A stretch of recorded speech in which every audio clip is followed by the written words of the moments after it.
আমি রাসেল আছির সাথে। আর শুরু হয়ে গেল ভূত এফএম। আপনাদের সবাইকে স্বাগত জানাচ্ছি ভূত এফএমে। আজকে আমি আপনাদের সাজেস্ট করব যে আপনারা কোনো দিকে না যে চুপচাপ এই ঘটনাটি শুনুন।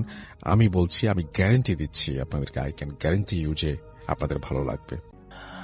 আমাকে আসলে ঘটনা দুজন ডাক্তার পাঠিয়েছে। এর মধ্যে আমার কলিগের ঘটনাটা আমি আজকে পড়ছি।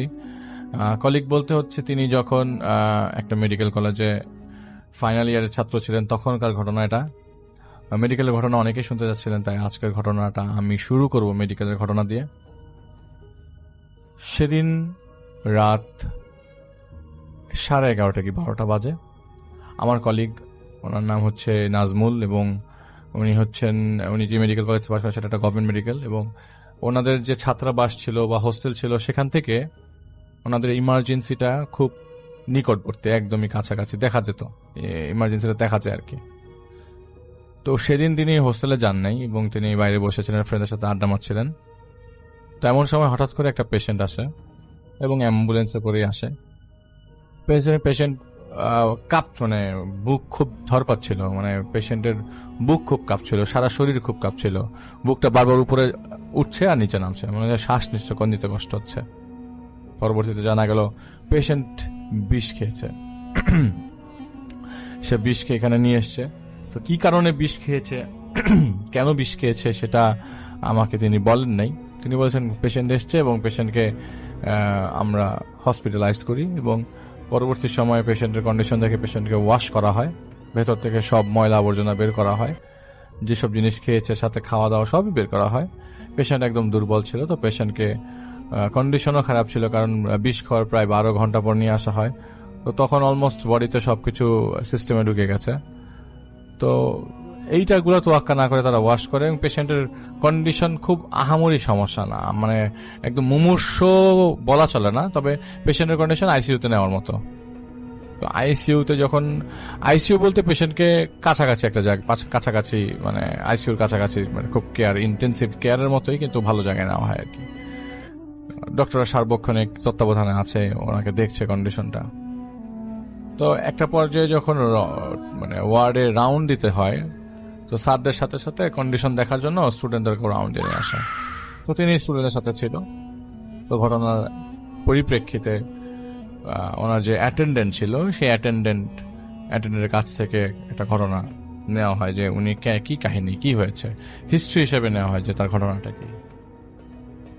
তখন যে অ্যাটেন্ডেন্ট ছিল, তখন সে অ্যাটেন্ডেন্ট বলল যে ওনার মেজর প্রবলেম হচ্ছে উনি কানের মধ্যে ওনাকে কে জানি ফিস ফিস করে কথা বলে, এবং ওনাকে করার সাথে কোনো ধরনের কথা বলতে দেয় না, কে জানি ওনার উপর ভর করেছে। তো সেই জিনিসটাই নাকি তাকে বিষ খাইয়েছে। তো এইটা জানার জন্য, আর মানে এইটার শোনার পরে, ওনার পর কে জানি ভর করেছে, এটা শোনার পরে আমার এক কলিগ খুব ইন্টারেস্ট শো করে যে ওনার ঘটনাটা আসলে আমার একটু জানা দরকার, ওনার বাবা মার সাথে কথা বলা দরকার। ওনার অ্যাটেন্ডেন্ট তো আসলে তোরা বলতে পারবে না। তো ওনার বাবা মা, ওই পেশেন্টের বাবা মা, পেশেন্টের বয়স হচ্ছে 27 বছর বয়স, এবং পেশেন্ট একজন মহিলা। তো পেশেন্টকে পরবর্তী সময় পেশেন্টের বাবা মার সাথে কথা বলা হয় যে কি কাহিনী, কি ঘটনা, আমাদেরকে একটু বলা যায় কিনা। প্রথম এরকম হতো যে পেশেন্ট নাকি কোনোভাবেই পেশেন্টের গার্ডিয়ানদের সাথে বা বাবা মার সাথে ঠিক মতো কথা বলতো না, বিড় করে কথা বলতো সারাক্ষণ ঘরের ভিতরে, এবং মাথা উপর উঠিয়ে রাখতো সারাক্ষণ সিলিং এর উপরে। তো পরবর্তী সময় ওনাকে একজন ডাক্তারের কাছে নিয়ে যাওয়া হয়, বা ডাক্তার বলে যে তুমি, মানে ডাক্তার ওষুধ দেয় তাকে ঠিক করবার জন্য। তো ওষুধে কোনো ধরনের কাজ হয় না, তো সারাক্ষণ উপরের দিকে তাকিয়ে থাকে, সিলিং এর দিকে তাকিয়ে থাকে। তো তার বাবা একদিন তাকে জিজ্ঞেস করেছিল যে তুমি সিলিং এর দিকে তাকায় থাকো কেন? তো ওই মেয়েটা বলেছিল যে বাবা দেখো আমার দিকে ও তাকায় আছে, ওই দেখো অপলক দৃষ্টিতে আমার দিকে তাকিয়ে আছে। তো বাবা মা সবতে খুব ভয় পেয়ে যায়, কাহিনী কি। এরকম একটা দিন, পরের দিন বলতে হচ্ছে ওই ঘটনার পরে পরবর্তী সময় যখন নজরে আসে যে মেয়ের কন্ডিশনটা, বিড়বিড়ের লেভেলটা বেড়ে যায়, হঠাৎ মেয়েটা খাটের মধ্যে দাঁড়িয়ে যায়, চুপ করে মাথাটা বাঁকিয়ে উপরের দিকে তাকিয়ে থাকে। তো বাবা মা আবার বেডে শোয়ায়, মাথা পানি দেয়, মাথা ঠান্ডা করার ট্রাই করে, কি ঘটনা মা বলো, কি ঘটনা। তো মেয়ের একটাই কথা যে ওই দেখো আমার দিকে তাকিয়ে আছে, ওই দেখো। ওই দেখো আমার দিকে তাকিয়ে হাসছে। মেয়ে সারাক্ষণ একই কথা বলে। পরবর্তী সময় এক বুজুর্গ আলেমের কাছে নিয়ে যাওয়া হয় এবং সেই আলেম হচ্ছে চিটাগং থাকে, তার বাড়িতে চিটাগং এ তার বাসায় নিজ বাসভবনে নিয়ে যাওয়া হয় এবং সেইখানে ওই আলেমের সাথে কথোপকথনের মাধ্যমে জানা যায় যে মেয়েটাকে একটা জিন মেয়েটার উপর ভর করেছে এবং এই জিনটা খুবই খারাপ জিন। আপনারা জানেন যে আমাদের আশপাশে যার যেসব জিন আছে মোটামুটি 4-5 ধরনের জিন আছে, এর মধ্যে সবচেয়ে খারাপ হচ্ছে ইফরিত। তো ওনাকে যে জিন ভর করেছে সেই জিন খুবই শক্তিশালী। সেই জিন এক জায়গা থেকে আরেক জায়গায় চলে যেতে পারে এবং ওই জিন মাঝে মধ্যে বেশ ধরে মেয়ের সামনে আসতো এবং ওই আলেম ওই জিনের সাথে যখন কথা বলতে যায় তখন ওই জিন ওই মেয়ের বডিতে আর আসে না। তো আসে না, কোনো সলিউশনও পাচ্ছে না। মেয়েটাকে ঠিক করবে কিভাবে ঠিক করবে, কেউ সলিউশন দিতে পারছে না, কারো কাছে কোনো ধরনের সলিউশন নাই। বাবা মারা খুব হতাশ হয়ে যায়। তো এক পর্যায়ে ছেড়ে দেয়। মেয়ের কন্ডিশনটা গেছে এটা তো বুঝাই যাইতেছে, তো ইন্ডিয়ায় নিয়ে যাওয়া যায় কিনা। ওনারা চট্টগ্রামের ওই বুজুর্গ আদমি থেকে ইন্ডিয়াতে আরেকজন জিন তাড়ানোর হুজুরের কাছে যায়। তো জিন তাড়ানোর হুজুরের কাছে যাওয়ার পরে ওই জিন তাড়ানোর হুজুর মোটামুটি একটা চ্যালেঞ্জ ছুড়ে দেয় যে এই জিনটা তার উপর ভর করেছিল। তো যখন ইন্ডিয়াতে নিয়ে যাওয়া হয় মেয়ে তখন কমপ্লিটলি সুস্থ, কোনো ধরনের মুভমেন্ট নাই, কোনো ধরনের অ্যাগ্রেসিভ মুভমেন্ট নাই, কোনো অকওয়ার্ড মুভমেন্ট নাই। তো ওইখানের যে হুজুর ছিল, যে হুজুরটা মেয়েটাকে দেখছিল, হুজুর বলেছে যে না, এই জিনটা তার সাথে আসে নাই। সো আপনার এটা নিয়ে কথা হচ্ছে যে ওনার উপরে একটা জিন ভর করে, কিন্তু গেলে আবার ভর করবে। এখন আমার সামনে তো জিনটা আসছে না এবং আমি অনেক চেষ্টা করছি। ওই হুজুর নাকি চেষ্টা করতে করতে তার নাক দিয়ে রক্ত বেরিয়ে গেছে একটা পর্যায়ে, তারপরে ওই জিনকে টেনে নিয়ে আসতে পারে না। পরবর্তী সময়ে ওই জিনটা ওই মেয়েটার শরীরে আবারও বাংলাদেশ আসার ভর করে এবং যতদিন পর্যন্ত ইন্ডিয়াতে ছিল মেয়েটা ভালো ছিল, সুস্থ ছিল। বাংলাদেশ আসার পর আবারও মেয়েটা খারাপ হয়ে যায়। বাংলাদেশে আসার পরে খারাপের অবস্থা তখন চূড়ান্ত এমন যে ওই মেয়েটাকে ওই জিনটা খাটের উপর থেকে ফেলে দিত। এখন মেয়েটাকে কষ্ট দেওয়া, টর্চার করা শুরু হয়েছে। মেয়েটার মুখের মধ্যে গ্লাস ছুঁড়ে মারতেছে, হঠাৎ করে মুখের মধ্যে কোথা থেকে গ্লাস এসে লাগতেছে, হাত থেকে গ্লাস পড়ে যাচ্ছে। মেয়েটার পায়ের মধ্যে গ্লাস বিচ্ছে, হঠাৎ করে রুমের মধ্যে কিছু একটা আছে পায়ের মধ্যে বিঁধে গেল। মেয়েটা খুব অবাক হয়ে, মানে মেয়েটার অবস্থা খুব খারাপ। মেয়েটার কথাবার্তা বলতো না কারোর সাথে, বাসার বিড়বিড় করে সেই আগের মতো উপরে তাকিয়ে থাকতো। তো বাবা মারা খুব ফ্রাস্ট্রেটেড হয়ে যায়, আসলে কি ঘটনা, তার মেয়ের সাথে আসলে ঘটনাটা কি ঘটছে, এরকম কেন হচ্ছে, এরকম হবার তো কথা না। তার আদরের মেয়ে এবং তার দুই ছেলে বাংলাদেশের বাইরে থাকে, মিডল ইস্টের একটা কান্ট্রিতে জব করে আর কি। তার এক মেয়েই বাংলাদেশে থাকে এবং ওই মেয়েটা পরবর্তী সময় যেদিন ঘটনা ঘটে সেদিন হচ্ছে আপনাদের আমি বলি যে ঝড় হলে যে এরকম অবস্থা হয়, বাতাস উঠছে কিন্তু বৃষ্টি হচ্ছে না, প্রচন্ড বাতাস ছেড়েছে, এমন সময় বাসার ইলেকট্রিসিটি চলে যায়। ওনার মা ওনার বাসায় ওনার রুমে ঢুকে হচ্ছে কমলা কেটে খাওয়াই দিবে, এরকম আর কি। কমলা ছিলে মেয়ের রুমে আসছে, মেয়েকে খাইয়ে দিবে, খুব সিম্পল অবস্থা। হঠাৎ করে মেয়ের মাকে মেয়েটা গলা চিপে বসে, গলা চিপ দিয়ে ধরে মেয়ের মার সামনে মেয়েটা এক বোতল বিষ খায় এবং বিষটা কোথা থেকে এসে কেউ জানে না। এবং ওই মেয়ে এমনও না যে বাইরে গিয়েছিল বা কিছু একটা, বাইরে থেকে কেউ কিছু আইনেও দেয় নাই মেয়েটাকে, মেয়েটাও বাইরে থেকে কিছু নিয়ে আসে না, কিন্তু মেয়েটা তার মার গলা টিপ দিয়ে বসে এবং একটা পর্যায়ে মেয়ের মার সামনে মেয়েটা বিষ খায়। বিষ খাওয়ার পরে মেয়ের মা অজ্ঞান হয়ে যায়। মেয়ের বাবা আসে, মেয়ের বাবা আসার পরে দেখে যে মেয়ের বাবা রাত করে আসে, কারণ মেয়ের বাবা ঢাকায় ছিল। ঢাকার থেকে যখন আমি মানে যেই জায়গায় ঘটনা সেই জায়গায় যাওয়ার পরে দেখে যে মেয়ের মা দুইজনই বিছানায় পড়া। মেয়ের মার অবস্থা ভালো না। তো পরবর্তী সময় মেয়ের মাকে নর্মাল করা হয়, কিন্তু মেয়ের মাকে রেখে যে কন্ডিশনটা খারাপ সবচেয়ে, যে মুখ দিয়ে ফেনা বেরিয়ে গেছে, নাক মুখ দিয়ে রক্ত বেরিয়ে গেছে, মেয়েকে নিয়ে হাসপাতালে নিয়ে আসা হয়। এই যে হাসপাতালে নিয়ে আসার ঘটনা বললাম, হাসপাতালে নিয়ে আসার পরে পরবর্তী সময় মেয়েকে ওয়ার্ডে রাউন্ড দিতে একটা পর্যায়ে মেয়ের অবস্থা খারাপ হয়ে যায়। 3 দিন হাসপাতালে থাকার পর মেয়েটাকে আইসিইউতে নেওয়া হয়। আইসিইউতে তখন ওই হসপিটাল থেকে ঢাকাতে শিফট করে দেওয়া হয় এবং ঢাকায় শিফট করার পর আমার যে কলিগ তিনি তো ঢাকায় সাথে আসেন না, ঢাকায় তাকে শিফট করে দেওয়া হয়। পরবর্তী সময় ঢাকা মেডিকেল কলেজ হাসপাতালে মেয়েটার মৃত্যু হয়। এটা একটা সুইসাইড কেস এবং নিজের থেকেই করা। মেয়েটার মাকে আগে মেয়েটা অজ্ঞান করে নেয়, তারপরে তিনি সুইসাইড করেন। তো বাবা সেবার ঢাকায় এসেছিল, ঢাকায় ছিল বিধায় বাবা কিছুই করতে পারে নাই। রাত তখন 9:30 10টা বাজে, এমন সময় অনেক সময় প্রচন্ড ঝড় হচ্ছিল। এবং এই ঘটনাটা ঘটে হচ্ছে 2006 সালে, 2006 সালের ঘটনা। এবং আমি যে এলাকার ঘটনা বলছি সেটা হচ্ছে ময়মনসিংহ এর ঘটনা। আর আপনারা বুঝতেই পারছেন যে ময়মনসিংহ এর ঘটনা অনেক আসছে।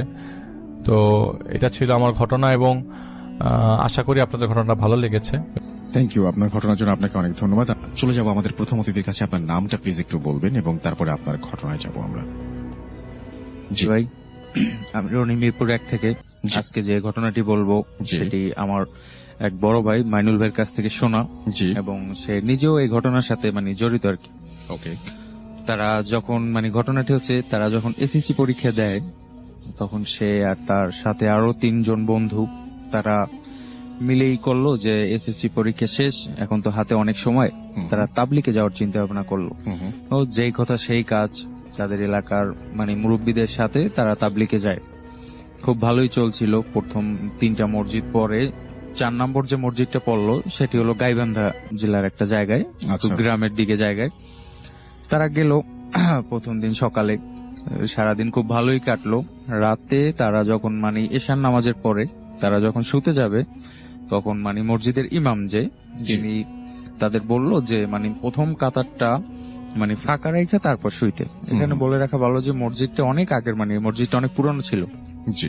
তারা কারণ জিজ্ঞেস করাতে মানে ইমাম বলল যে এখানে মানে প্রচলিত আছে জিনরা নামাজ পড়ে, এই জন্য মানে এখানে যারা তাবলিগে আসে বা রাতে যদি কেউ থাকে প্রথম কাতার খালি রেখে তারপর শোয়, এরকম একটা। আচ্ছা। তো তারা মানে যেই কথা যেরকম বললো সেভাবেই প্রথম একটা কাতার খালি রেখে ফাঁকা রেখে তারপর তারা শুলো যে যার মতো। আর মাইনুল ভাই আর তারা যেহেতু এসএসসি পরীক্ষা দিয়েছে, তাদের মনের মধ্যে মানে এইটা হলো যে আমরা আজকে রাত্রে দেখবো মানে কারা নামাজ পড়ে বা কি, এরকম একটা চিন্তা ভাবনা আসলো। তারা মানে সজাগ থাকলো রাসেল ভাই, কিন্তু মানে তারা ক্লান্ত বিদায় সারাদিন জার্নি করে আসছে, তারপর ক্লান্ত বিদায় কখন যে ঘুমায় গেছে তারাও জানে না। আচ্ছা। এখানে তাদের যে মানে জামাতের যে আমির ছিল উনি হলো রাতে ওয়াশরুমে বের হয়েছে। আর যেহেতু অনেক, আমি আগেই বলছি যে অনেক পুরনো মসজিদ, সেহেতু মসজিদের সাথে মানে টয়লেটের কোনো ব্যবস্থা নেই, মসজিদ থেকে একটু দূরে। সে রাতে বেলা তার ওয়াশরুমে গেল।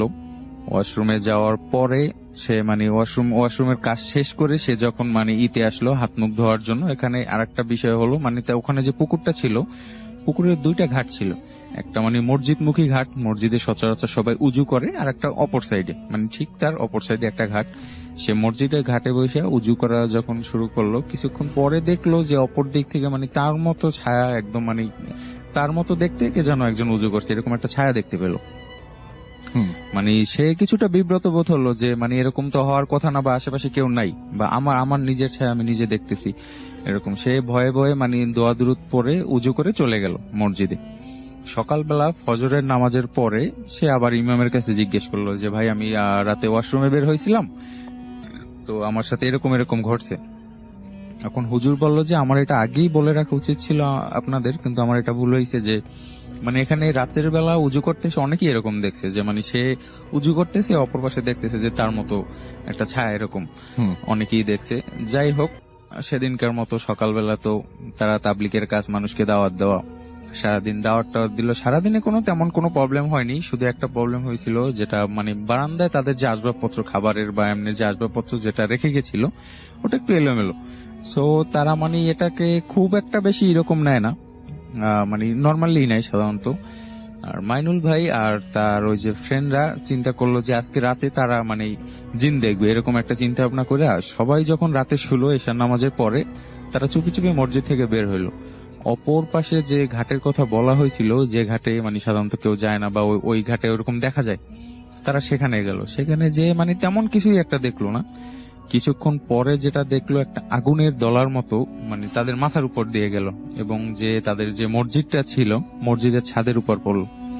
তারাও সাথে সাথে মানে দৌড়ে যে মসজিদের ওখানে গেল। আর একটা বিষয় হলো যে অনেক আগের মসজিদ, একতলা মসজিদ ছিল, আর মসজিদ ওঠার মানে ছাদে ওঠার কোনো সিঁড়ি ছিল না।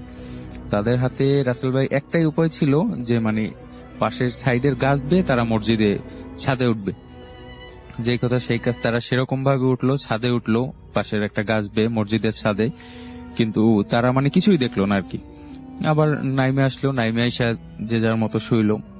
তাদের একটা বন্ধু মানে যার সাথে মেইন আসল ঘটনাটা ঘটে, সে রাতের বেলা যখন ওয়াশরুমে বের হয়েছে, সে ওই একই জিনিস দেখতেছে যে মানে একটা আগুনের দলার মতো মানে বাগানের দিকে পড়লো। সে ওয়াশরুমে না গিয়ে দৌড়ে বাগানের দিকে গেল। বাগানের দিকে যেখানে মানে আলোটা পড়ছে সেখানে মানে করলো, মানে খোঁজাখুঁজি করলো বা চারপাশে তাকালো, কিন্তু কিছুই দেখলো না। ঘটনাটা হচ্ছে রাসেল ভাই, সে যখন মানে পিছনের দিকে তাকালো, দেখতে পেল যে সাদা আলখেল্লা পরা একটা লোক তার দিক তাকিয়ে খিলখিল করে হাসতেছে। মানে ঘটনাটি দেখার পর সে ওখানেই সেন্সলেস হয়ে যায়। সকালবেলা তারা যখন মানে ফজরের আজান যখন হয়, তখন মানে তারা যখন উঠে নামাজের জন্য, উঠে মানে তার বন্ধুটাকে কোথাও খুঁজে পাওয়া যাচ্ছিল না। সবাই খোঁজাখুঁজির পর মানে অনেক খোঁজাখুঁজির পর তাকে এক পর্যায়ে বাগানের ভিতর পেল। আচ্ছা, তাকে যখন নিয়ে আসলো রাসেল ভাই, তার গায়ে প্রচন্ড পরিমাণ জ্বর, আর সে অজ্ঞান অবস্থায় পায়। ছুরা টুরা পরে পানি পড়া দিয়ে তাকে কোনো মতে হুঁশ ফেরানো গেল, কিন্তু জ্বর তার কম ছিল না কোনো মতে। তখন তারাই চিন্তা করলো যে তাকে মানে শহরে একটু যে ভালো হসপিটালে মানে ডাক্তার দেখানোর জন্য তারা গেল। এবং মানে যত সময় যাচ্ছিল রাসেল ভাই মানে জ্বর অতই মানে বেড়ে চলছিল, মানে কমানোরই নেই। এক পর্যায়ে ডাক্তার এরপর পরীক্ষা টরীক্ষা করার পর ডাক্তারে বললো যে তাকে বাড়ি নিয়ে যেতে, মানে বেড রেস্টের জন্য। তখন চিন্তা করলো যে মাইনুল ভাই, তার একটা বড় ভাই, আর ওই যে অসুস্থ ছিল সে, এরা তিনজন মানে অ্যাম্বুলেন্সের ভিতরে অ্যাম্বুলেন্স নিয়ে রওনা দিল। অ্যাম্বুলেন্সের ভিতর বসে রাসেল ভাই মানে সে আবল তাবল বলছিল, মানে এদিক ওদিক তাকাইয়া যে তুমি কেন আসছো, যাও, এইরকম টাইপের হয়েছে। কিন্তু তারা ভাবে যে মানে জ্বরের ঘরে গোলাপ বকছে বা জ্বরের ঘরে মানে অতিরিক্ত জ্বর ভয় পাইছে, এই জন্য হয়তো বা কিছু একটা বলছে।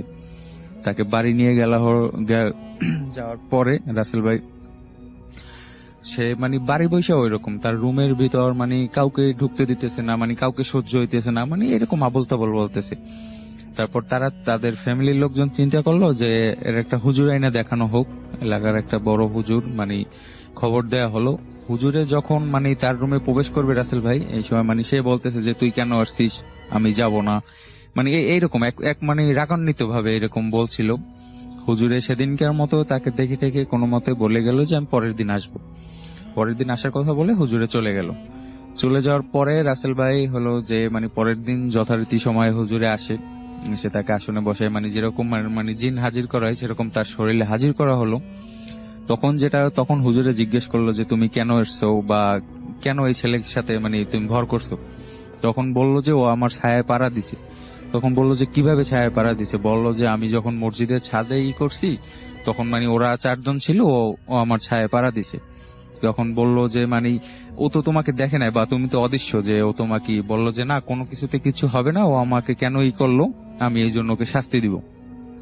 যাই হোক, এভাবে অনেক কথাবার্তা বলার পর রাসেল ভাই এক পর্যায়ে বলে গেল যে আমি এখন যাচ্ছি কিন্তু আমি ওকে কখনো ছাড়বো না, আমি আবার আসবো, এরকম একটা কথা বলে গেল। হুজুরে তারপর তার অনুযায়ী তাকে একটা তাবিজ দিল এবং বলল যে মানে তুমি এই তাবিজটা খুলবা না, তাবিজটা খুললে তোমার সমস্যা হবে, এরকম একটা কথা বলে হুজুরে চলে গেল। এরপর দেখা গেছে আস্তে আস্তে সে সুস্থ হয়ে যায় এক পর্যায়ে। এভাবে অনেকদিন কেটে যায়। অনেকদিন কেটে যাওয়ার পরে রাসেল ভাই একদিন মানে সে গোসল করার সময় তার তাবিজটা হাত থেকে খুলে গেল এবং সে মানে নিজেও মানে বুঝতে পারে না যে তার তাবিজ খুলে গেছে বা মানে তার মানে পুরান ঘটনাটা আর কি সম্পূর্ণভাবে ভুলেই গেল। এক পর্যায়ে তাবিজটা গেল। সন্ধ্যার সময় যেটা ঘটে রাসেল ভাই সেটি হলো যে সে বাজারে গেছে, বাজার থেকে আসার পথে মানে সে একা আসতেছে, মানে অনুভব করতেছে যে তার সাথে সাথে কেউ একজন আসছে বা পাশে কেউ একজন আছে, এরকম একটা মানে ফিল করতেছে। কিন্তু সামনে পিছনে এরকম মানে চতুর্দিকে কোনো কিছুই দেখতে পায় না। সে আবার হাঁটা শুরু করে। কিছু দূর যাওয়ার পর ওই যে লোকটাকে সে দেখে মানে বাগানের ভিতর দেখে যে অজ্ঞান হয়েছিল, সেই হুবহু লোক সেরকম আবার তার সামনে হাজির এবং হাসতেছে। সে উল্টো পথে দৌড় দিল, বাট মানে সে কখন যে অজ্ঞান হয়ে গেছে সে নিজেও জানে না।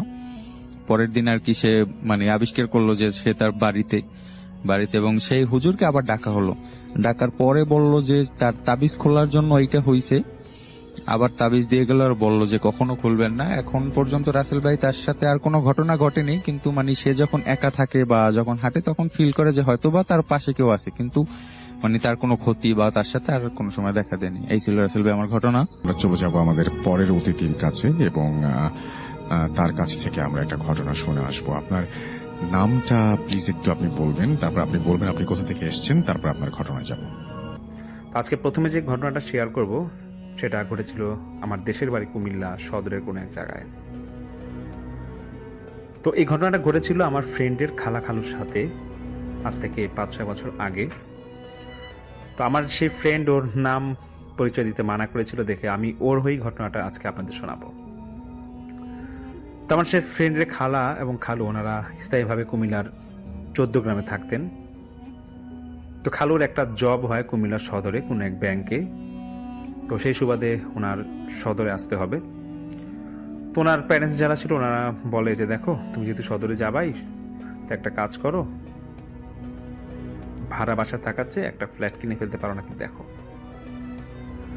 তো ওনাদের ফ্যামিলি মেম্বার ছিল খালা, খালু এবং ওনাদের 2-3 বছরের একটা ছেলে।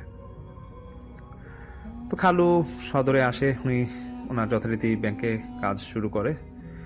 তো কয়েকদিন পর উনি একটা সন্ধান পায় যে কুমিল্লার রেস কোর্স এলাকায় একটা রেডি ফ্ল্যাট বিক্রি হবে।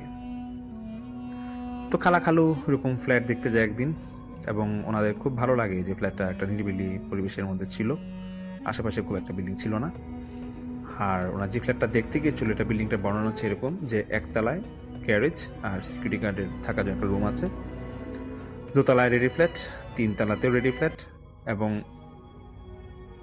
4-5-6 তলা কনস্ট্রাকশনের কাজ চলছে, জাস্ট ছাদ ঢালাই করা, বাকি আর কোনো কাজ চলছিল না। তো খালু ওই সিকিউরিটি গার্ডকে জিজ্ঞেস করে যে ভাই আপনাদের বিল্ডিং এ তো কি এর মধ্যে কি আর কাজ হবে না, নাকি কাজ শেষ হওয়ার পর ফ্ল্যাট বিক্রি করবেন?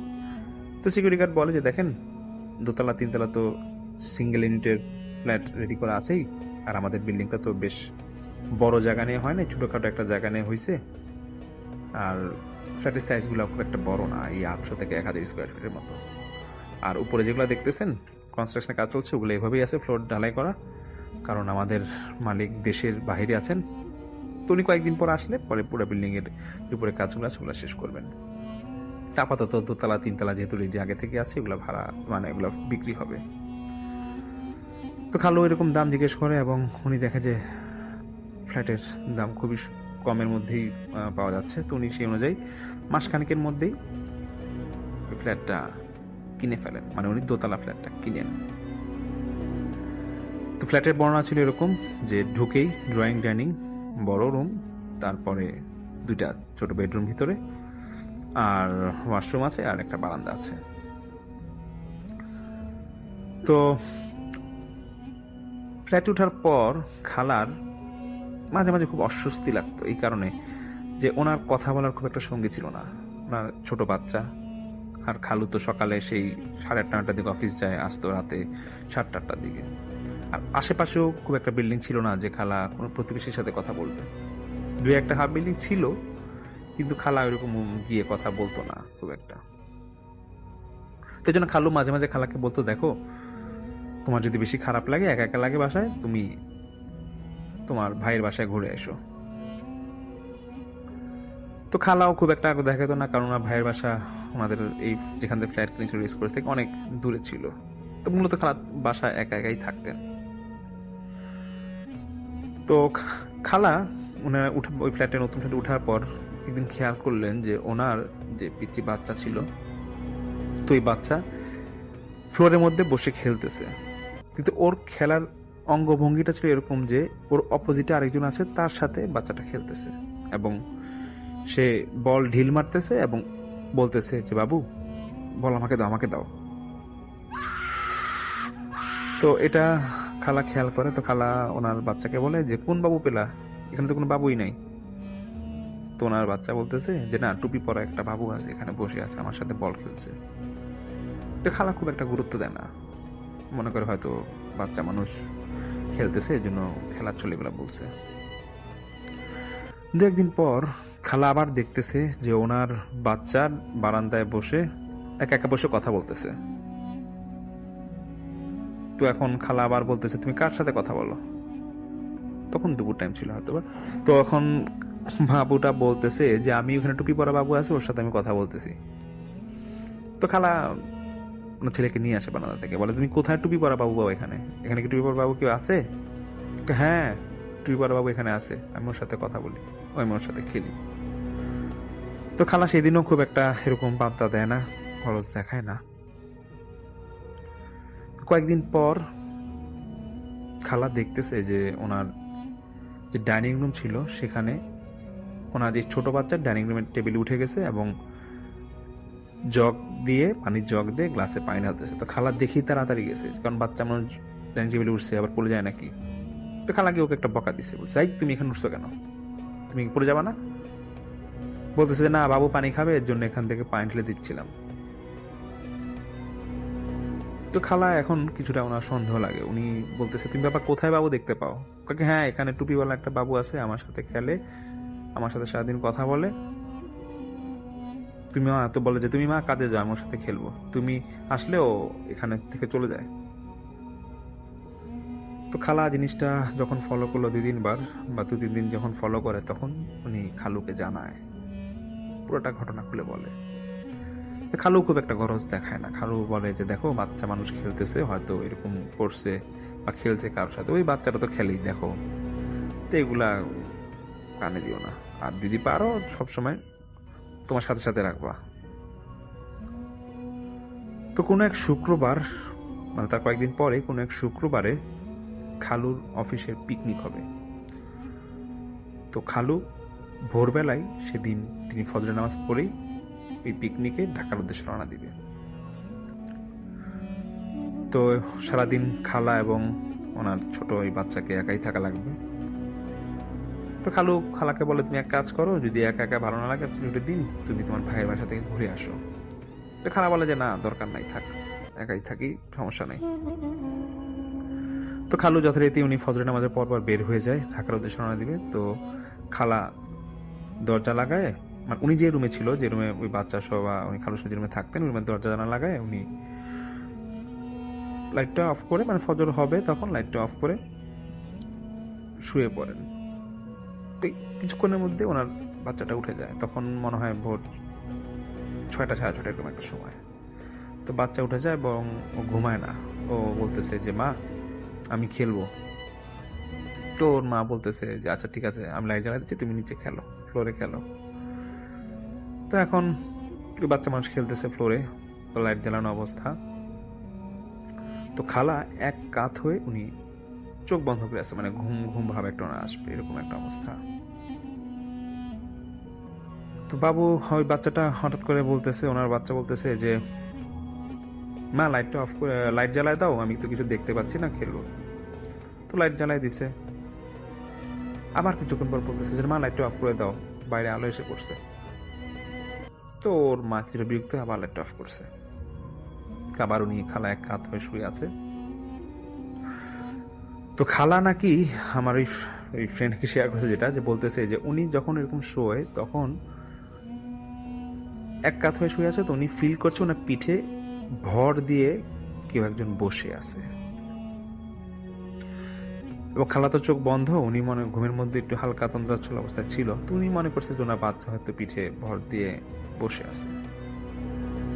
তো খালা যেরকম পিঠে একটু হালকা ভার মনে হচ্ছে এবং ওনার একটু সন্দেহ হয়, মানে একটু সন্দেহ করে যে ওনার বাচ্চাতে এতটা ভার হওয়ার কথা না, যে একটু একবারে ঘেঁষে বসে আছে। মানে উনি খালা বলতেছিল যে ওনার পিঠে এমন ভাবে ভার এসেছিল যে মনে হচ্ছে যে খুব ভারী একটা কিছু মানে হেলান দিয়ে আছে ওনার পিঠে। খালা তাও মনে করে যে ওনার বাচ্চা। তো উনি হঠাৎ চোখ খুলে দেখে যে ওনার বাচ্চা ঠিক ওনার পায়ের কাছেই ফ্লোর যেখানে আছে ওখানে খেলছে, এবং ওই বাচ্চা ফ্লোর থেকে বিছানার দিকে উঠতে যাবে। তখন খালা পিছনে ঘুরতে যাবেই তখন ওনার ছোট বাচ্চা বলে যে মা পিছে ঘুরবা না, বাবুটা পড়ে যাবে। তখন খালা সঙ্গে সঙ্গে ওনার ছোট বাচ্চাকে কোলে নেয় এবং ভয় পেয়ে যায় এবং বলে বাবা তুমি কোথায় কোন বাবু দেখলা? বলতেছে যে মা তুমি ঘুমাইছিলা, সেই টুপিওয়ালা বাবুটা তোমার পিছে হেলান দিয়ে বসেছিল, আমাকে ডাকতেছিল খাটে ওঠার জন্য, একসাথে আমরা খেলবো। এটা ঘটার সঙ্গে সঙ্গে খালা সেদিন সকালেই ওনার ভাইয়ের বাসায় চলে যায় এবং ওনার ভাইকে সব ঘটনা খুলে বলে, এবং সেই সাথে ওনার হাজবেন্ডকে মানে খালুকেও বলে যে তুমি যদি পারো আজকে একটু পিকনিক থেকে তাড়াতাড়ি বাসায় ফিরো, বাসায় মানে ওই ভাইয়ের বাসায় আসো, কিছু ঘটনা ঘটছে আজকে সকালে। তো পরে খালু বলে যে না তুমি বলো, রিলি বলো কি হয়েছে। পরে খালা হয়তো ওনাকে বলে ডিটেলস ঘটনা। পরে খালু সন্ধ্যার পর ওনার ওই খালার মানে আমার ফ্রেন্ডের সেই মামার বাসায় যায়। তো ওনারা সবাই ডিটেলস সব কথাবার্তা বলে। তো আমার ফ্রেন্ডের মামা বলে যে দেখ, তুই যদি বেশি সমস্যা ফিল করিস আমার বাসায় থাক, আর পারলে একটু হুজুর দেখা, তোর বাচ্চাকে একটু হুজুর দেখা, দেখ ও কোনো সমস্যায় পড়েছে নাকি।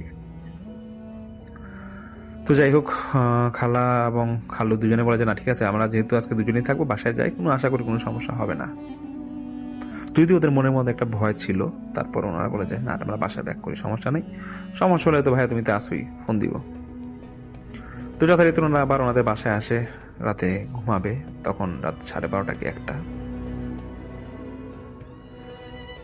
যখন ওরা ঘুমাতে যাবে, হঠাৎ করে ডাইনিং রুম থেকে একটা আওয়াজ আসতেছে যে কেউ জগ থেকে পানি ঢালছে গ্লাসে, এরকম একটা আওয়াজ।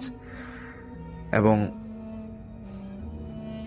চেয়ার নাড়ালে যেরকম একটা আওয়াজ হয় এরকম একটা আওয়াজ হচ্ছিল। তখন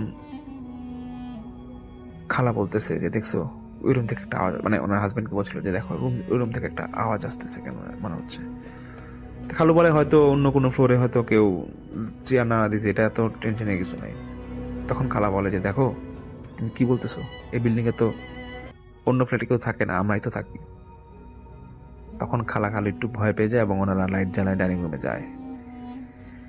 গিয়ে দেখে, খালা বলে যে ওনার নাকি ডাইনিং রুমের রাতে ঘুমানোর আগে একটা অভ্যাস, ডাইনিং রুমের সব চেয়ার সুন্দরভাবে ঠিক করে রেখে তারপর উনি শুতে আসতো। উনি দেখে যে একটা চেয়ার এমন ভাবে সরানো যে কেউ কিছুক্ষণ আগে এখানে হয়তো বা বসেছিল।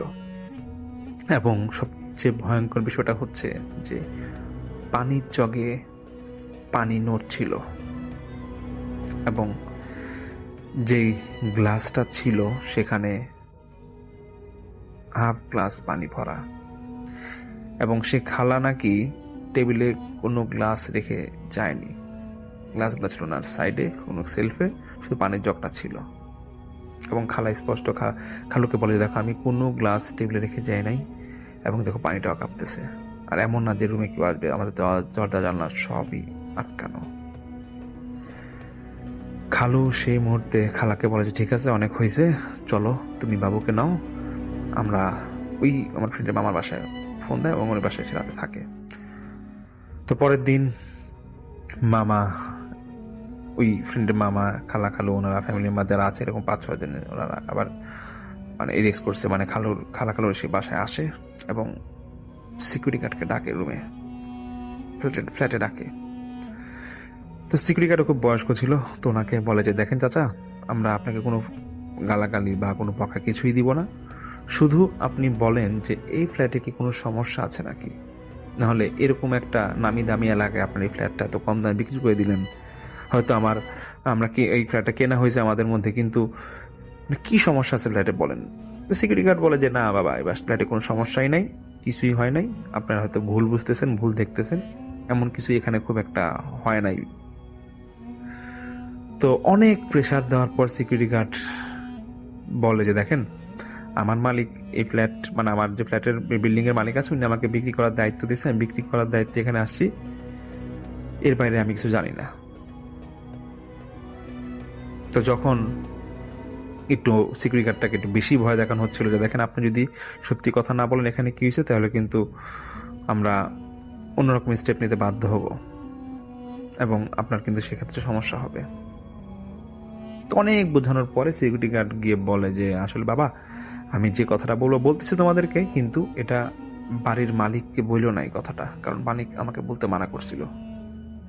তো তখন সিকিউরিটি গার্ড বলে যে এই যে 2তলা 3তলার রিফ্লেক্টটা আছে, এটা 2004 কি 5 সালের দিকে তখন এখানে একটা মাদ্রাসা ছিল এবং সেই মাদ্রাসায় 20 থেকে 25 জন স্টুডেন্ট পড়তো এবং তাদের বয়স ছিল 5 থেকে 10 বছর, কি আবার কেউ ছিল 15-16 বছরের মতো। তো মাদ্রাসায় 3 জন হুজুর এখানে ওনারা পড়াতেন এবং একটা বাচ্চা ছিল এখানে, বাচ্চাটার বয়স ছিল 7-8 বছর, বাচ্চাটার বাবা মা কেউই ছিল না। তো অনেকেই বলে যে বাচ্চাটার সেই মুহূর্তে এখানে যখন বাচ্চাটা ভর্তি করা হয় সে খুব চুপচাপ ছিল এবং পড়ালেখা ঠিকভাবে করতো না। তো এখানে যে 3 জন হুজুর ছিল, একজন হুজুর ছিল খুব বদমেজাজি। তো উনি যখন এরকম দেখছে যে বাচ্চাটা প্রতিনিয়তই পড়ালেখা করছে না বা সমস্যা করছে, তো ওকে একবার বেধড়ক মারে, মানে ব্যাট দিয়ে মারে। তো মারার পর দেখা যায় তারপরও বাচ্চাটা ঠিক হয় না, মানে পড়ালেখায় সে গাফলতি করে, তার বোঝার ক্ষমতা একটু কম ছিল। তো অন্যান্য যে 2 জন হুজুর ছিল ওনারা সবসময় এরা বদমেজাজি হুজুরটাকে বলতে যে, দেখেন ও তো বাচ্চা মানুষ, এত মারামারির দরকার নাই, মারেন না, বুঝান। আর যদি ও পড়ালেখা মানে এতটাই সে গাফলতি করে, দরকার হলে ওকে যে ভর্তি করাইছে ওদের সাথে কথা বলেন, তাই এরকম মারেন না বাচ্চা মানুষকে। তো কোনো একদিন ওই যে 2 জন হুজুর একটু ভালো ছিল, ওনারা একটু কোনো কাজে মনে হয় বাইরে গেছিল। তো বদমেজাজি যে হুজুরটা ছিল সে বাচ্চাটাকে এমন মারে যে বাচ্চাটা মারা যায়, এবং সেই মুহূর্তে সেই লাশ রেখেই সেই হুজুরটা পালায় যায়। তারপরে খুব জানাজানি হওয়ার পর, এখানে তো সবার জানাজানি হয় যেখানে একটা বাচ্চা মারা যায় হুজুরের বেধড়ক মারের কারণে। তো সেজন্য এখানে অনেক সমস্যা হয় এবং মাদ্রাসাটা একটা সময় বন্ধ হয়ে যায়। কয়েক বছর পর মাদ্রাসাটা আবার চালু হয়, কিন্তু চালু হওয়ার পরেও অনেকেই বলতো, মানে স্টুডেন্ট যারা পড়তো তারা বলতো তারা নাকি একটা ছোট বাচ্চাকে দেখে যে এই মাদ্রাসা বারান্দার কোনায় দাঁড়ায় আছে, কাঁদতেছে। এবং ছোট ছোট বাচ্চাদের মধ্যে মাদ্রাসা যারা পড়তো তারা অনেকেই বলতো যে ওদের কাছে মাঝরাতে এরকম ছোট টুপি পরা একটা বাচ্চা এসে বলতো যে আমার পিপাসা লাগছে, আমাকে পানি দাও, পানি খাবো। তো এরকম যখন অলৌকিক কিছু ঘটনা ঘটতো, যে কিরকম বাচ্চারা তখন ভয় পেয়ে যেত, যারা পরবর্তীতে মাদ্রাসায় ভর্তি হয়েছিল, মানে মাদ্রাসাটা কয়েক বছর বন্ধ হওয়ার পর যখন আবার চালু হয়, তখন এই স্টুডেন্টগুলো যখন এই সমস্যায় পড়তো, তখন ওই স্টুডেন্টগুলো তাদের গার্জিয়ানকে বলে যে এই মাদ্রাসার সমস্যা আছে, আমরা এখানে পড়বো না। তো যখন এই সমস্যাগুলো সব স্টুডেন্টের মাঝে অল্প অল্প ঘটতো, তখন একটা সময় মাদ্রাসাটা পুরোপুরি বন্ধ হয়ে যায়। তারপর মালিক সিদ্ধান্ত নেয়, যেহেতু মাদ্রাসা নাই, আমি এখানে ফ্ল্যাট আকারে বাসাটা বিক্রি করে দিব, মানে ফ্ল্যাট বিক্রি করে দিবে আর কি। তো তখনই এই আমার ফ্রেন্ডের খালু বাসাটা নেয়। তো ওনাদের সাথে এরকম ঘটনা ঘটে। তো যাই হোক, আমার সেই ফ্রেন্ড বলে খালু তারপর এই ঘটনা শোনার পর ওখানে ওরা থাকে না, এবং ওনারাও এই ফ্ল্যাটটা আবার অন্য কারো কাছে এটা বিক্রি করে দেয়। এবং এটাই ছিল আসলে আমার মূলত ঘটনা, যেটা আপনাদের কাছে শেয়ার করলাম। আমার ঘটনাটা বেশ ভালো লেগেছিল, ভালো লেগেছে দেখি আপনাদের কাছে শেয়ার করা। জানি না আপনাদের কেমন লাগছে, ইনশাআল্লাহ আশা করি ভালো লাগবে, এবং সামনে আমি আরো বেশ কিছু ভালো ঘটনা নিয়ে আবার আসবো। আমরা চলে যাব আপনার ঘটনায় এবং আপনার ঘটনা শুনে আসি আপনার কাছ থেকে। থ্যাংক ইউ রাসেল ভাই। তো আমি সরাসরি ঘটনায় চলে যাচ্ছি। আমি এটা 2010 সালের দিকের ঘটনা। তখন আমি ঢাকা ইউনিভার্সিটি থেকে পড়াশোনা করে আমার এলাকা খুলনাতে চাকরির জন্য চলে যাই। ওখানে একটা লোকাল সংস্থায় চাকরি করি। তখন আমার কাজের স্বার্থে আমাকে বিভিন্ন দিকে মুভ করতে হতো। তো আমি মোটর বাইক ভ্রমণটা বেশ ভালো লাগতো আমার, ফলে আমি একটু দূরের রুটগুলোতে আমি মোটরসাইকেলেই যেতাম। তো ওই দিন আমাদের যাওয়ার কথা ছিল বরিশালে। তো খুলনা রূপসা ব্রিজ পার হওয়ার পর একটা এরিয়া আছে খুরদির বটতলা, এটা মংলা রোডের দিকে যাচ্ছে। তো এই রাস্তাটা নিয়ে অনেক ঘটনা আছে, আমি ভবিষ্যতে আলাপ করব, এবং ওখানকার লোকাল মানুষ জানে এটার সম্পর্কে। তো এই রাস্তায় দেখবেন সোজা রাস্তা, তারপরেও এখনো টাঙানো আছে যে দুর্ঘটনা প্রবণ এলাকা, এবং দুর্ঘটনাগুলো রহস্যজনক করা হয়। তো যাই হোক, ওই রাস্তায় আমরা উঠলাম। তখন দুপুর 12:30 কি 1টা, আমার সাথে আমার মামা মোর্শেদ ও ছিল, ও কোনো কারণবশত আমার সাথে যাচ্ছিল সেদিন। তো আমরা জাস্ট 2-3 কিলোমিটার পার হয়েছি ওই রাস্তাটা। এরপরে হঠাৎ করে আমি খেয়াল করতেছি আমার মোটরসাইকেলের হ্যান্ডেলটা বাম দিকে টার্ন নিচ্ছে, এবং আমার কোনো নিয়ন্ত্রণ নেই, মানে কেউ যেন জোর করে আমার হ্যান্ডেলটা ঘুরিয়ে দিচ্ছে। তো আমি বুঝলাম যে সামথিং রং। আমি তখন যেটা করলাম, প্রথমত খুব ঠান্ডা মাথায় আমার ক্লাসটা চেপে ধরলাম, এবং আমি এক্সিলারেটরটা আস্তে আস্তে কমানো শুরু করলাম, এবং পা নামিয়ে দিয়ে কোনোভাবে গাড়িটাকে নিয়ন্ত্রণ করলাম। কিন্তু ততক্ষণে আমি কিন্তু মাটিতে চলে গিয়েছি রাস্তার পাশে, এবং পাটঝাড়ের কাছে যে গাড়িটা থামলো। তো আমার মামা পিছন থেকে বলতেছে যে তুমি তো বহুবার তোমার সাথে মোটরসাইকেল চলছি, এরকম ঘটনা ঘটেনি, কি হয়েছে? তা আমি বললাম যে আসলে আমিও বুঝতে পারছি না কি হয়েছে, আমার মনে হচ্ছে সামথিং রং, এবং তার কিছুদিন আগে থেকে কিছু ঘটনা ঘটছিল আমার সাথে, যার কারণে আমার মনে হচ্ছে সামথিং রং। তো আমি বললাম যে মামা আজকে আর যাবো না, চলো আমরা ফিরে যাই। তো ঘটনা এখান থেকে শুরু। আমি ফিরে আসলাম, বাসায় এসে শরীরটা ভালো লাগছিল না। তো আমার আব্বা আম্মার যে ঘর, ওই ঘরের খাটটা বেশ বড়, পুরনো আমলের খাট। তো ওই খাটটা মাঝামাঝি জায়গায় যেয়ে আমি ঘুমিয়ে পড়লাম, মানে শরীরটা ক্লান্ত, টেনশন, ঘুমিয়ে পড়লাম। তো হঠাৎ মনে হলো কেউ যেন আমাকে অনেক উপরে উঠিয়ে দিল এবং তারপর একটা আছাড় খেলাম। তা আমি জাস্ট নিজেকে আবিষ্কার করলাম যে আমি নিচে পড়ে আছি এবং আমার ভুরু, আপনাকে দেখিয়েছি কাটা আছে, এই ভুরুটার অংশ কেটে গেল এবং মানে পুরা গেঞ্জি রক্তে ভিজে গেল।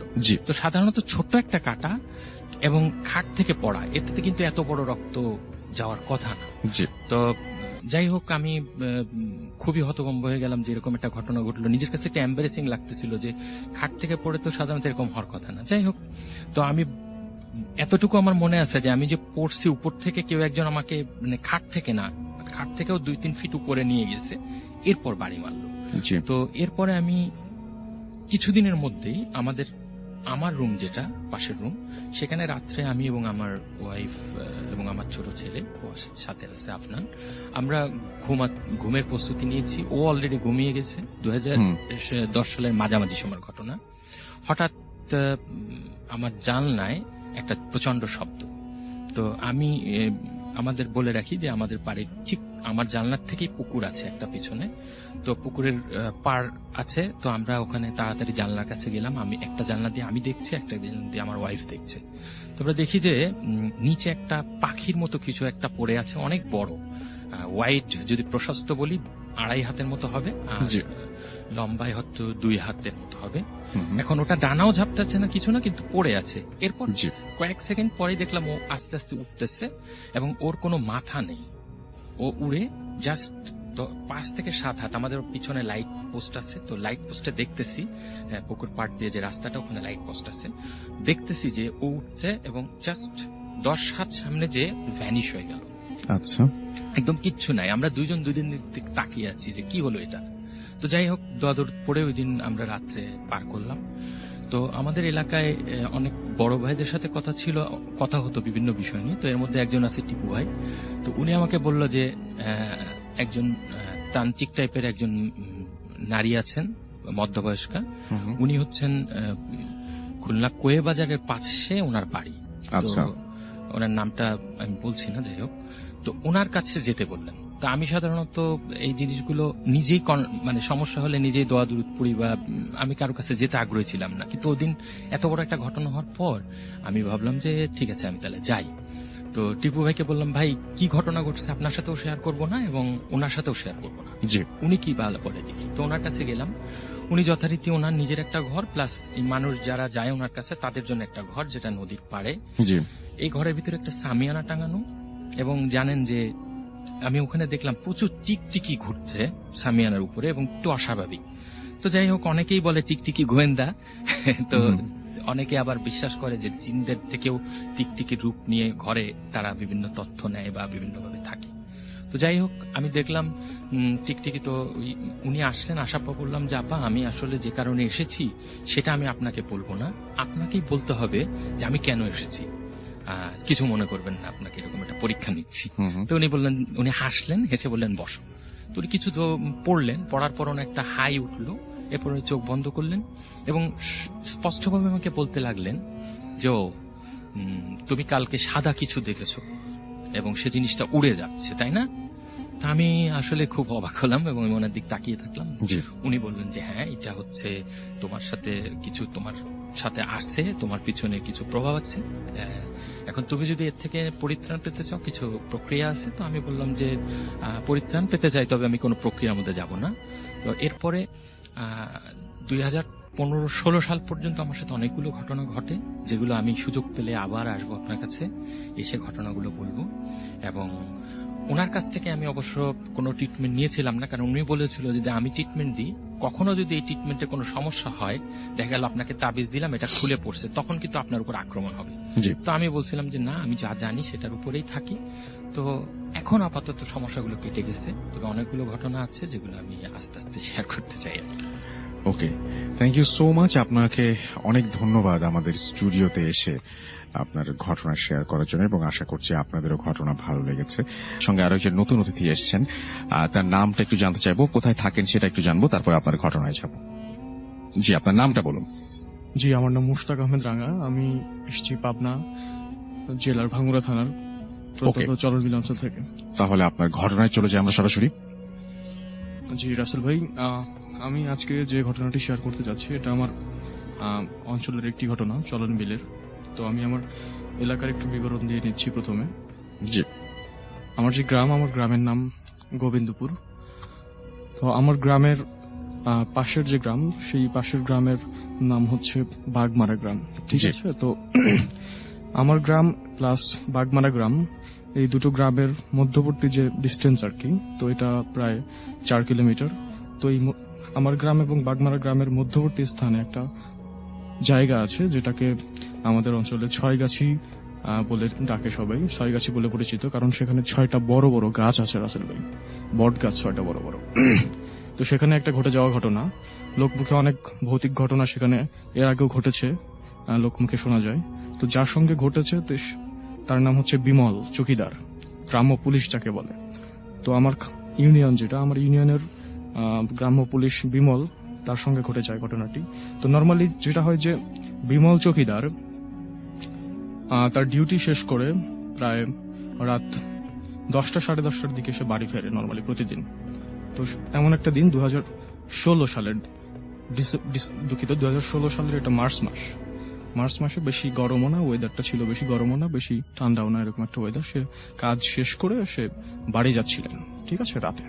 তো গ্রামের রাত 10:30 মানে অনেক গভীর রাত, যেখানে মানুষ ঘুমিয়ে পড়ে সবাই খুব তাড়াতাড়ি, এবং নির্জন রাত, রাস্তাঘাটে একদম জনশূন্য, নিরবিচ্ছিন্ন এবং নির্জন রাত।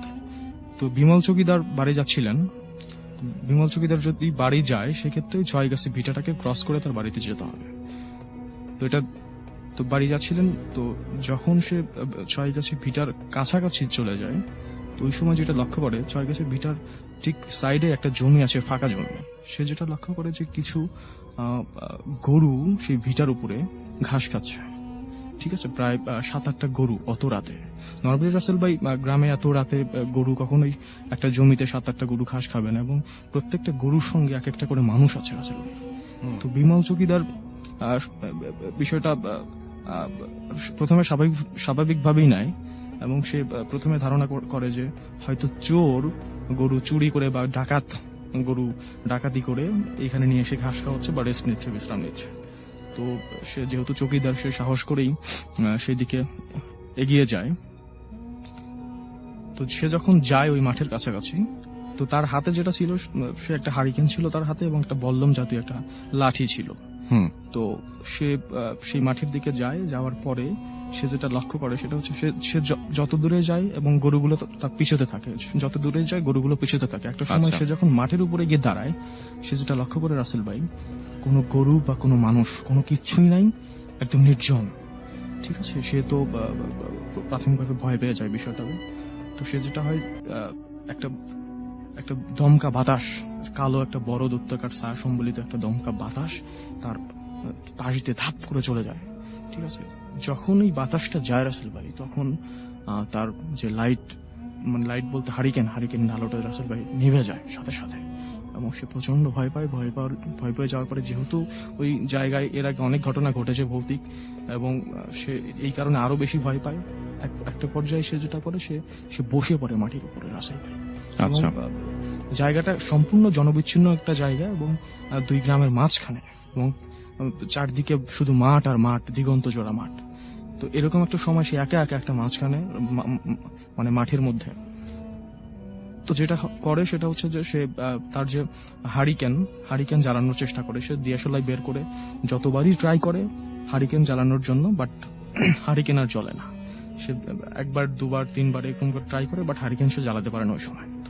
তো ঠিক ওই সময়টাতে সেই যে কালো যে দমকা বাতাসটা, ছায়া সম্বলিত দমকা বাতাসটা তার চারপাশে ঘুরতে থাকে, মাটির মধ্যে যত ঘাস ছিল সেই ঘাসগুলোকে নিয়ে ঘুরতে থাকে রাসেল ভাই, এবং চারপাশে একটা বড় বাতাসের সৃষ্টি হয় এবং তার চারপাশে ঘুরতে থাকে।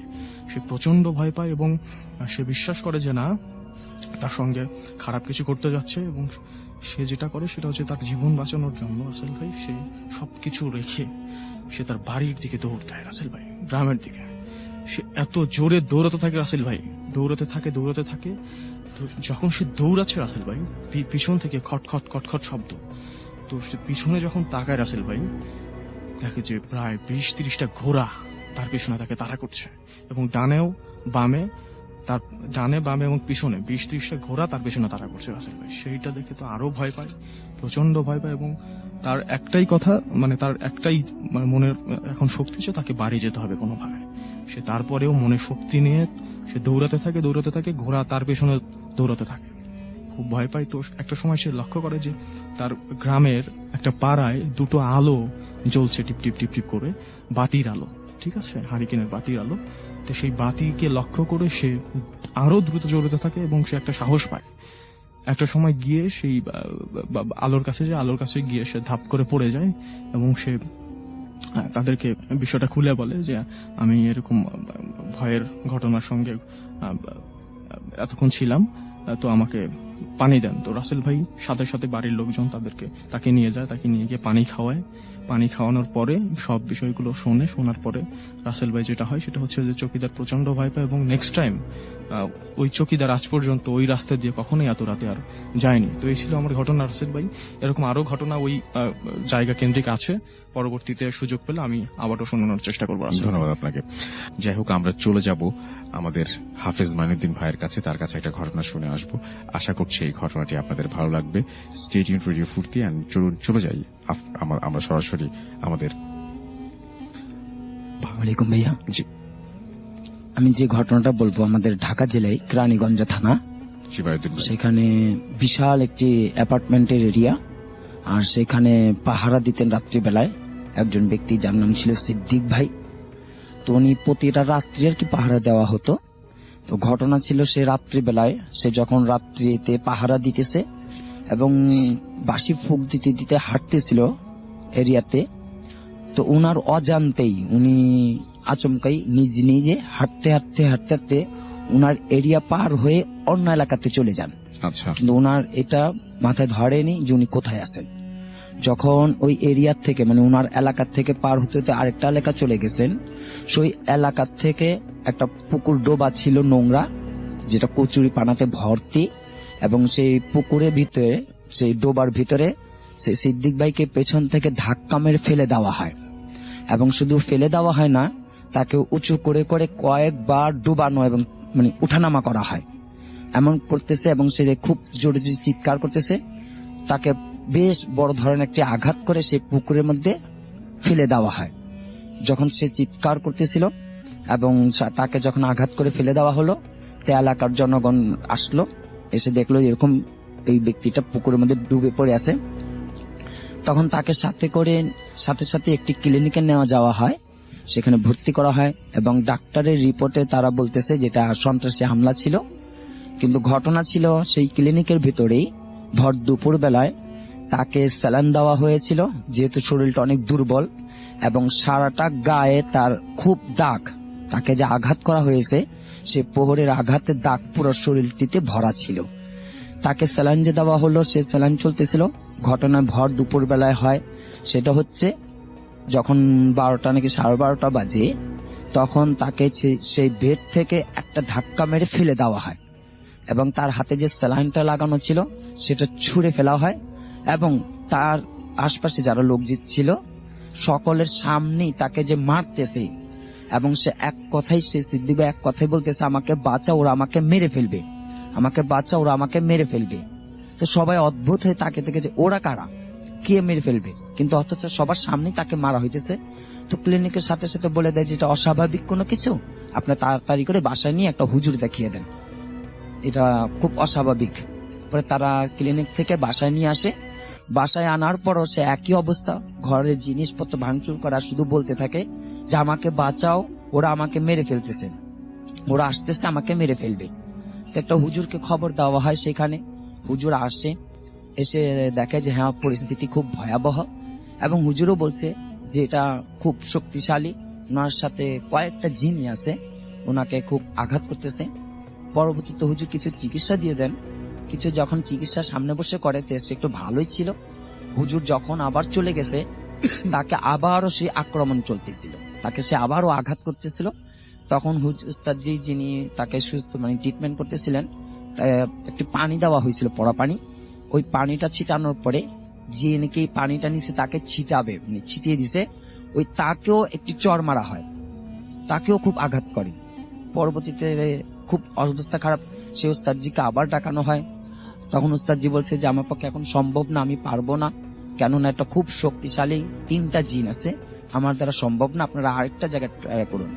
তারা আরেকটা উস্তাদজিকে নিয়ে আসে, সেই উস্তাদজি এসে দেখায় যে হ্যাঁ পরিস্থিতি খুব ভয়াবহ, এবং উস্তাদজি বেশ কাজ করে এবং সপ্তাহখানিকের মতো ঠিকঠাক, কিন্তু প্রতিটা রাত্রে এরকম বিরক্ত করে যেত, খুব আঘাত মারতো, এবং সে একই কথা বলতো যে আমাকে বাঁচাও, আমাকে বাঁচাও, ওরা আমাকে মেরে ফেলবে। কিন্তু উস্তাদজি যে কাজগুলো করেছিল, যে সে কিছুটা ভালো থাকার পর আবার এইরকম কিছু কিছু মাঝে সাঝে রাত্রেবেলায় কিছু অঘটন ঘটতে থাকে, অস্বাভাবিক কিছু ঘটতে থাকে। পরবর্তীতে সে আমার শরণাপন্ন হয়, আমার কাছেও আসে। আসার পর আমি যখন বসাই তাকে, সেই একটা জিন সে আমার কাছে হাজির হয়, একটা জিন হাজির হয়, এসে বলতেছে যে আমরা ও মুসলিম, ও তো মুসলিম, ও কেন অন্যায় কাজ করে? ও রাত্রিবেলা যে পাহারা দিয়ে থাকে, তো আমরা যেখানে স্থান, আমরা যেখানে থাকি, আমরা এখানে যেখানে আমাদের সাথে থাকা হয়, সেইখানে এসে সে এরকম খুব অন্যায় অত্যাচার করে, ওই এলাকার কিছু মেয়েদের নিয়ে কিছু জুলুম করে, কিছু খারাপ অন্যায় করে। তো আমরা এটা বহুবার দেখেছি, কিন্তু এবার ওকে আর ছাড়া হবে না, ওকে আমরা মেরেই ফেলবো, আমাদের কাছে নিয়ে চলে যাব এবং ওকে আঘাত করবো, মেরেই ফেলবো, ওকে আমরা ছাড়বই না। পরবর্তীতে বলা হলো দেখেন ও ভুল করতে পারে, মাফ করে দেওয়া হোক, আর এরকম যেন না করে। তো ওরা বলতেছে না, এটা সম্ভব না, আমরা বহুবার তাকে দেখেছি, ও মুসলিম জাতি, ও মুসলিম, কিন্তু ও খুব অন্যায় করে, খুব ভুল করে, এর জন্য ওকে আমরা রাখবো না, ওকে মেরে ফেলবো। পরবর্তীতে তার আমাদের চিকিৎসা চলতেছে। এখন আমরা বলছি ঠিক আছে, সিদ্দিক ভাই সে এখনো বলতেছে যে আমাকে বাঁচাও, আমাকে বাঁচাও, ওরা আমাকে মেরে ফেলবে। পরবর্তীতে ওনাকে বললাম যে আপনি তওবা করে নামাজ পড়ুন, গুনাহ খানার জন্য আপনি মাফ চান আল্লাহর কাছে, এবং বিশেষ করে আপনি সুপথে আসুন। তা এখন আলহামদুলিল্লাহ কিছু অস্বাভাবিক এখনো কিছু ঘটতেছে, কিন্তু আশা করা যায় ইনশাআল্লাহ সে মোটামুটি খুব ভালোর দিকে আসবে। আমার ঘটনাটা এটাই ছিল ভাইয়া। ওকে, থ্যাংক ইউ সো মাচ। আপনার ঘটনার জন্য আপনাকে অনেক ধন্যবাদ। আমরা এখন সরাসরি একটা অডিও ক্লিপে যাবো, তারপরে আবার আপনাদের কাছে ফিরে আসবো। সেই পর্যন্ত আমাদের সঙ্গে থাকুন। ওকে রাসেল ভাইয়া, তাহলে আমি আমার ঘটনাটি শুরু করলাম। ভূত এফএমে আমি অনেক ঘটনা বলেছি, পরিচয়টা আবার দেই যেহেতু নতুন লিসেনার্স আসছে। তো আমি মাহমুদ শোয়েব, আমি ভূত এফএমে রেগুলার ভয়েস দিতেছি। তো আসসালামু আলাইকুম রাসেল ভাইয়া, আশা করি আমার এই ঘটনাটিও আপনি সিলেক্ট করবেন, কেননা এই ঘটনাটি যদি আপনি শোনেন তাহলে ইনশাআল্লাহ সিলেক্ট করার মতো হবে। এই ঘটনাটি আমাকে পাঠিয়েছেন আমাদের টপ ভূত এফএমের লিসেনার্স জাহিদ হাসান। যাই হোক, আমি ছদ্মনাম বেশি ঘটনাটি বলছি। গল্প দিয়েছেন, গল্প শুরুতে এভাবে লিখেছেন, কে কে ওখানে? আমি কে? বেশ কিছুক্ষণ চুপচাপ, কোনো উত্তর নেই। তারপর একটা দীর্ঘ শ্বাস ফেলার শব্দ। আমি আবার জিজ্ঞেস করলাম, কে? কিন্তু আমার কথা শুনে কেউ কথা বলছে না। আবারও বলে আমি। আরে আমিটা কে? আমি আবারও ভয় পেয়ে প্রশ্ন করলাম, আমি কেউ না, তবে আমার ঘরে কি, আমাকে বলছে। তো আমি বললাম, তাহলে আমার ঘরে কি করছেন? কিভাবে এসেছেন আমার ঘরে? দরজায় বা খুলল কে? একসাথে এতগুলো প্রশ্ন করে বসি আমি। প্রায় এই প্রশ্নগুলো করতে করতে আমি হাঁপিয়ে গেছি। এমনিতেই আমার হার্টের অবস্থা ভালো নয়। এখন তো মনে হচ্ছে যে আমি হার্ট ফেল করব। ঘুমিয়েছিলাম, হঠাৎ দেখি খুটখুট শব্দের মধ্যে আমার ঘুম ভেঙে গেল। প্রথমে ভেবেছিলাম এটা কোনো একটা ইঁদুর হবে। আমার যে কাজের মেয়েটা ছিল, ওই কাজের মেয়েটার উপর আমার খুব মেজাজ খারাপ হলো। কতদিন ধরে বলছি রাতে শোয়ার আগে তেলাপোকা, ইঁদুর এদেরকে বিনাশ করার জন্য ওষুধ ছিটিয়ে রাখতে। না, তার কোনো খবরই নেই। মনে হয় এনে দেওয়া ওষুধগুলোর কথা মেয়েটা ভুলেই গেছে। কাল নিজেই ছিটাতে হবে রাতে। রাতে এমনিতেই আমার ঘুম হয় না, তাও আজ লেট নাইটে শুয়েছি আমি। ভোরে আবার আমাকে যে অফিস ধরতে হবে। একবার ঘুম ভাঙলে আর ঘুম আসবে না। আমার স্ত্রী তিথি ছেলে মেয়েকে নিয়ে 2 দিনের জন্য বাবার বাড়ি গেছে। পুরো বাসায় আমি একা। অফিস থেকে ফিরে সামান্য এই বিষয়গুলো চর্চা করছিলাম, যে আপনাকে দেওয়ার জন্য লেখার চেষ্টা করছিলাম। আর টিভি দেখা ছাড়া আর তেমন কিছুই ছিল না কাজ করার আমার। আজ আমি একটা ছবি দেখে শুতে যাব। ছবি দেখার কারণে আমার শুতে একটু লেট হয়েছিল, ঘুমাতে পারিনি তেমন। মনে হয় আধা ঘন্টাও ঘুমাতে পারিনি। এর মধ্যেই এই শব্দটা শুরু হয়। একবার মনে হলো ইঁদুর রান্নাঘরে শব্দ করছে। ঘুমের মধ্যে আমি হুস হুস শব্দ করছি, ইঁদুরকে তাড়ানোর চেষ্টা করছিলাম। তো হুস হুস করে আমি ঘুমিয়ে যাচ্ছি, আবার শুরু হচ্ছে নতুন করে খুটখুট শব্দ। খেয়াল করে দেখলাম আমি হুস হুস করলে কিছু সময়ের জন্য থেমে যাচ্ছে, আবার একটু পর এই খুটখুট শব্দ হচ্ছে। চোখ লেগে আসতেই আবার সেই একই ধরনের শব্দ। কখন যে আমি হুস হুস করতে করতে ঘুমিয়ে পড়েছিলাম আমার মনেই নেই। হঠাৎ অনুভব করলাম কে যেন আমার পায়ের বুড়ো আঙ্গুল ধরে আলতো করে টানছে। চোখ থেকে ঘুম পুরোপুরি সরে গিয়েছে আমার। আমি চোখ হালকা করে তাকালাম। পুরো ঘর অন্ধকার। বাতি জ্বালিয়ে ঘুমাতে ভুলে গেছি। এখন দেখছি বাতি নিভাবো। যত দূর মনে আছে আমার, আমি টিভি বন্ধ করে শঙ্করের একটা বই মনে মনে বই পড়ছিলাম। ঘরের বাতি তখন জ্বলছিল। তাহলে বাতিটা নেভালো কে? আবার কারেন্ট আছে, সেটার ওই লাল আলোটা দেখা যাচ্ছে মিটারে। পায়ের আঙ্গুলে আবার কেউ স্পর্শ করলো। আমি ভয় পেতে শুরু করছি, কেননা চোখ খুলে কাউকে দেখতে পাচ্ছি না আমি। ইঁদুরের চিন্তাটা বাদ দিয়ে দিলাম। আমি মশারি টানিয়ে আবার শুয়ে পড়েছি। শোয়ার আগে বেশ ভালো মতো মশারিগুলো চারিদিকে গুজিয়ে দিয়েছি, তারপর আমি শুয়েছি। ভেতরে ইঁদুর থাকলে আমি আগেই দেখতে পারতাম, কিন্তু হঠাৎ ভূতের কথা মনে হলো। এটা কি কোনো ইঁদুরই? কোনো ভূত নয় তো আবার? ভূতের কথা মনে হতে হতে ভয় আমার আস্তে আস্তে আরো বেড়ে যেতে লাগলো। ভয়ে আমার গলা শুকিয়ে আসতেছিল, নড়তে পারছিলাম না। মনে হলো নড়াচড়া করলেই কেউ আমাকে মেরে ফেলবে। আবার ভয় পাচ্ছি। এই দেখে নিজের উপর নিজেরই রাগ হচ্ছে। কেউ শুনলেই হাসবে ছেলেটার কথা, এমন হলে। ভাবলাম, ও মনে হয় আমার চাইতে আমি নিজেই সাহসী বেশি। বা তাছাড়া আমি একটু আবার আমার পা যেটা, সে পা নাড়ালাম।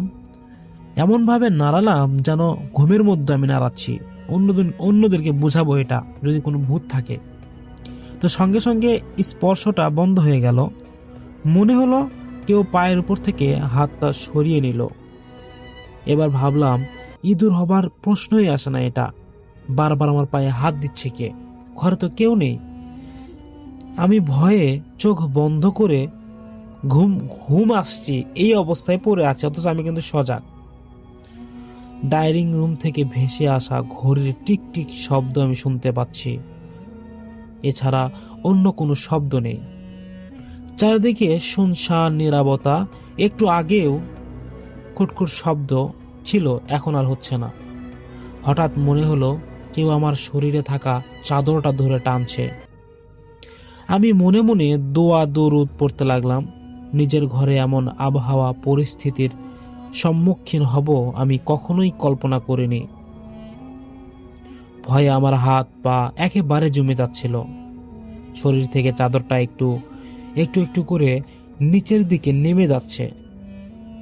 যে করছে কাজটা বোঝা যাচ্ছে সে খুব ধীরে ধীরে বা ধীরে সুস্থেই কাজটা করছিল। আমি কি করব বুঝতে পারছি না। বিপদের সময় মাথা ঠান্ডা রাখাই হচ্ছে আসল ব্যাপার।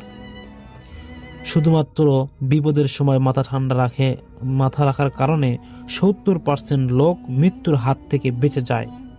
পরিসংখ্যানটা কোথায় যেন আমি পড়েছিলাম। যাই হোক, আমি এই বিষয়টায় মাথা ঠান্ডা রাখতে চাচ্ছিলাম এবং মাথা ঠান্ডা রাখলামও। একবার ভাবলাম জোরে চিৎকার করে উঠি, তাতে চাদর টেনে আমাকে ভয় দেখাতে যাচ্ছে যে সে উল্টো ভয় পেয়ে যাবে।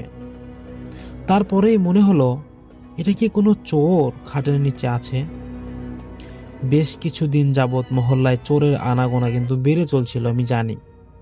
সেদিনও নাকি জানালা দিয়ে বাড়িওয়ালির ব্যাগ থেকে মোবাইল আর টাকা নিয়ে গেছে চোর। কিন্তু আমার বিছানাটা তো জানালা থেকে বহু দূরে, জানালাও বন্ধ। তবে কি চোর আগে থেকেই ঘরের ভিতরে খাটের নিচে লুকিয়েছিল? এখন আফসোস হচ্ছে কেন শোয়ার পূর্বে চেক করে শুলাম না। অনেকক্ষণ অন্ধকারে থাকার ফলে অন্ধকারের চোখটাও সয়ে এসেছে। পায়ের দিকে কিছু একটা নড়ে উঠল। আমি বুঝতে পারলাম আমি কিন্তু জেগে আছি, সবকিছুই বুঝছি, কিন্তু এমন ভাবে শুয়ে আছি যেন আমি ঘুমিয়ে আছি। এটা আমি ওই ভূতকে বুঝাবো, যাতে ভূত বোঝে আমি ঘুমিয়ে আছি আর আমি চুপটি মেরে শুয়ে আছি। আবছা আলোয় একটা অবয়ব দেখতে পাচ্ছি আমি চোখ কুচকে ভালোভাবে দেখার চেষ্টা করলাম। মনে হলো কেউ যেন মেঝেতে হাঁটু গেড়ে ওপর কনুর উপরে ভর দিয়ে, দুই হাতের কনুর উপরে ভর রেখে বসে আছে। ভয়ে আমার অন্তর আত্মা ভাই সব কেঁপে উঠেছিল। আমি শুয়ে থেকেও স্পষ্ট নারী অবয়ব দেখতে পাচ্ছি। ঘাড়ের উপর উঠতে থাকা চুল পর্যন্ত দেখতে পাচ্ছি। আমার সমস্ত শরীর ঘেমে গিয়েছে। কখন যে পুরোপুরি চোখ খুলে তাকিয়ে আছি বলতে পারবো না। হঠাৎই অবয়বটা আমার পায়ের উপর থেকে হাত সরিয়ে নিয়ে আমার মুখের দিকে তাকালো। আমার মনে হলো সে মনে হয় বুঝতে পেরেছে আমি তাকিয়ে আছি। আমি চোখ বন্ধ করার সাহস পেলাম না। দুজন চোখাচোখি তাকিয়ে থাকলাম। আমি মুহূর্ত কাল ভুলে গেছি, চুপ করে পড়ে আছি আমি। হঠাৎ ঘরের ভিতরে প্রচন্ড বেগে বাতাস বইতে শুরু করলো। মনে হলো সবকিছু আমাকে উড়িয়ে নিয়ে যাবে। আমি দুই হাত দিয়ে খাটের কিনারা আঁকড়ে ধরে থাকলাম। একসময় বাতাস হঠাৎই থেমে গেল। অবয়বটা একসময় উঠে দাঁড়ালো। আমি কিছু একটা বলতে চাইলাম কিন্তু পারলাম না। মনে হলো গলার ভিতর থেকে সব কথা বলার শক্তি কেউ নিংড়ে বের করে নিয়েছে। তবুও মাথা ঠান্ডা রেখে নিজেকে বোঝাতে চেষ্টা করলাম, ভয় পেলে চলবে না। ভয় পেলে কখনোই আমি এখান থেকে বাঁচতে পারবো না। বাঁচতে হলে মাথা ঠান্ডা রাখতে হবে, এছাড়া অন্য কোনো উপায় নেই। শুধুমাত্র মাথা ঠান্ডা রাখার কারণে 70% লোক বেঁচে যায়। সঙ্গে সঙ্গে একটি হিন্দির ছবির ডায়লগ মনে হলো, জো ডর গায়া ও মার গায়া। আমি শরীরের সকল শক্তি এক করতে চেষ্টা করলাম। তখনই আমার মুখ থেকে প্রশ্নটা ছুটে গেল, কে ভাই ওখানে? আপনি কে? নিজের গলার স্বর নিজেই চিনতে পারছিলাম না।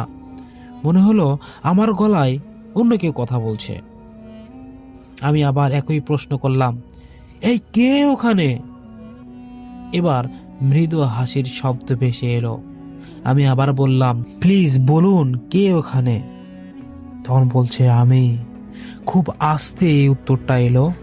কেউ খেয়াল করলো না, কেউ খেয়াল না করলে শুনতে পেত না। আমি বললাম, আমি কে? ভয়ে আমার হাত পা অবশ হওয়ার অবস্থা হয়ে গেছে। দেখছেন আমি কেউ না।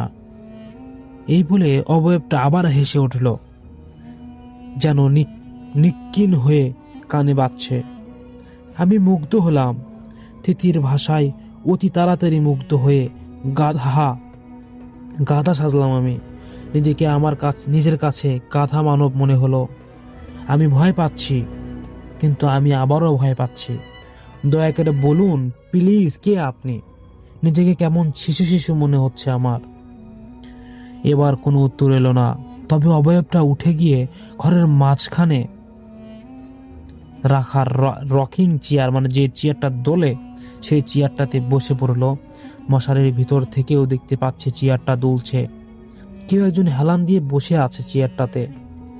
আমি স্বপ্নে দেখছি, আবার মনে হচ্ছে আমি কি স্বপ্ন দেখছি এটা?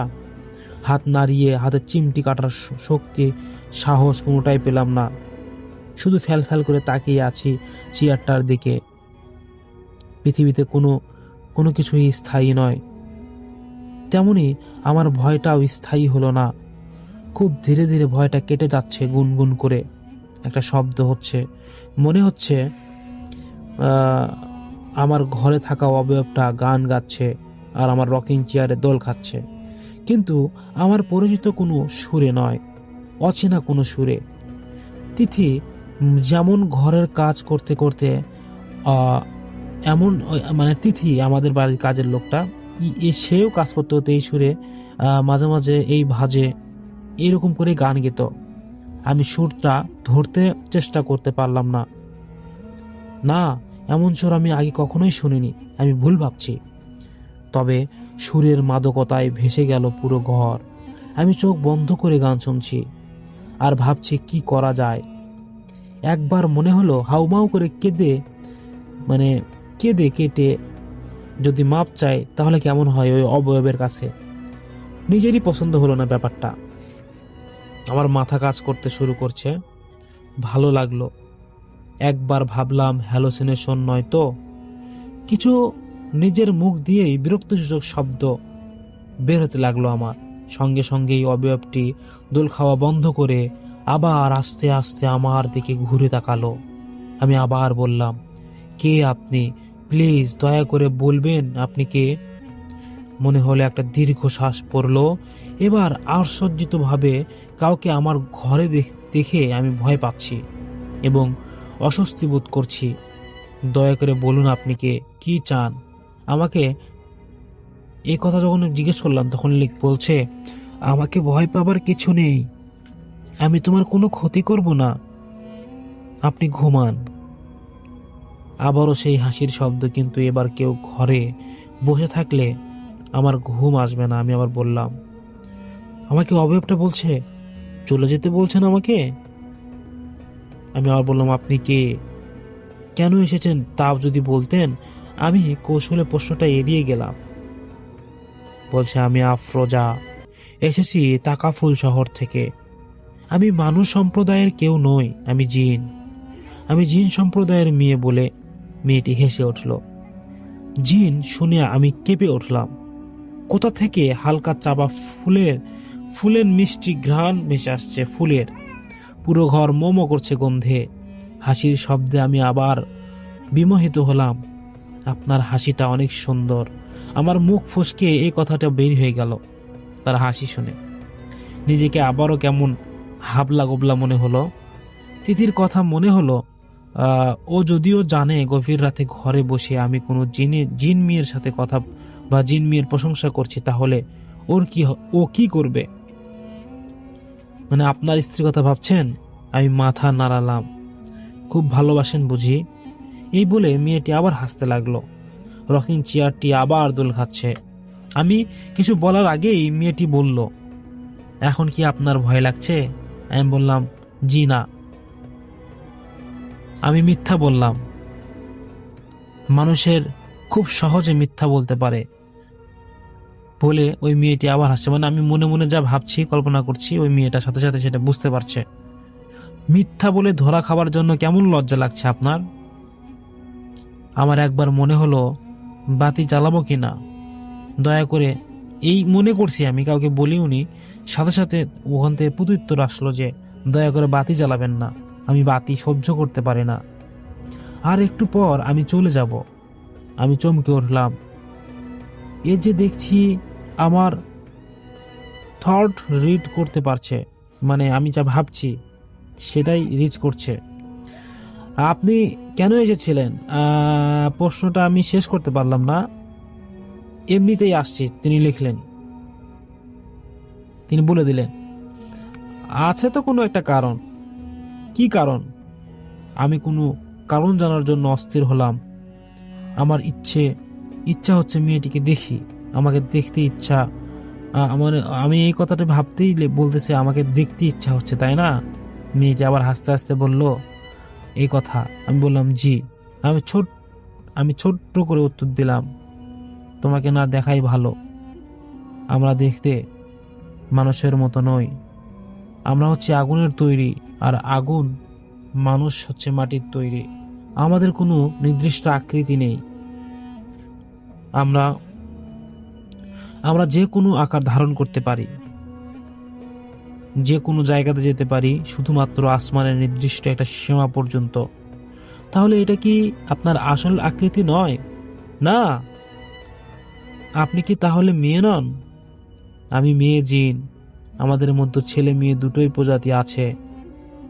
মানুষের মধ্যে আছে তিনটি। মানুষের মধ্যে তিনটি কেমনে? নারী পুরুষ, আর নারী এবং অন্যটি পুরুষ। আর আমি আর একটি খুঁজে পেলাম না, মাথা কাজ করছে না। আমি এখন যাব।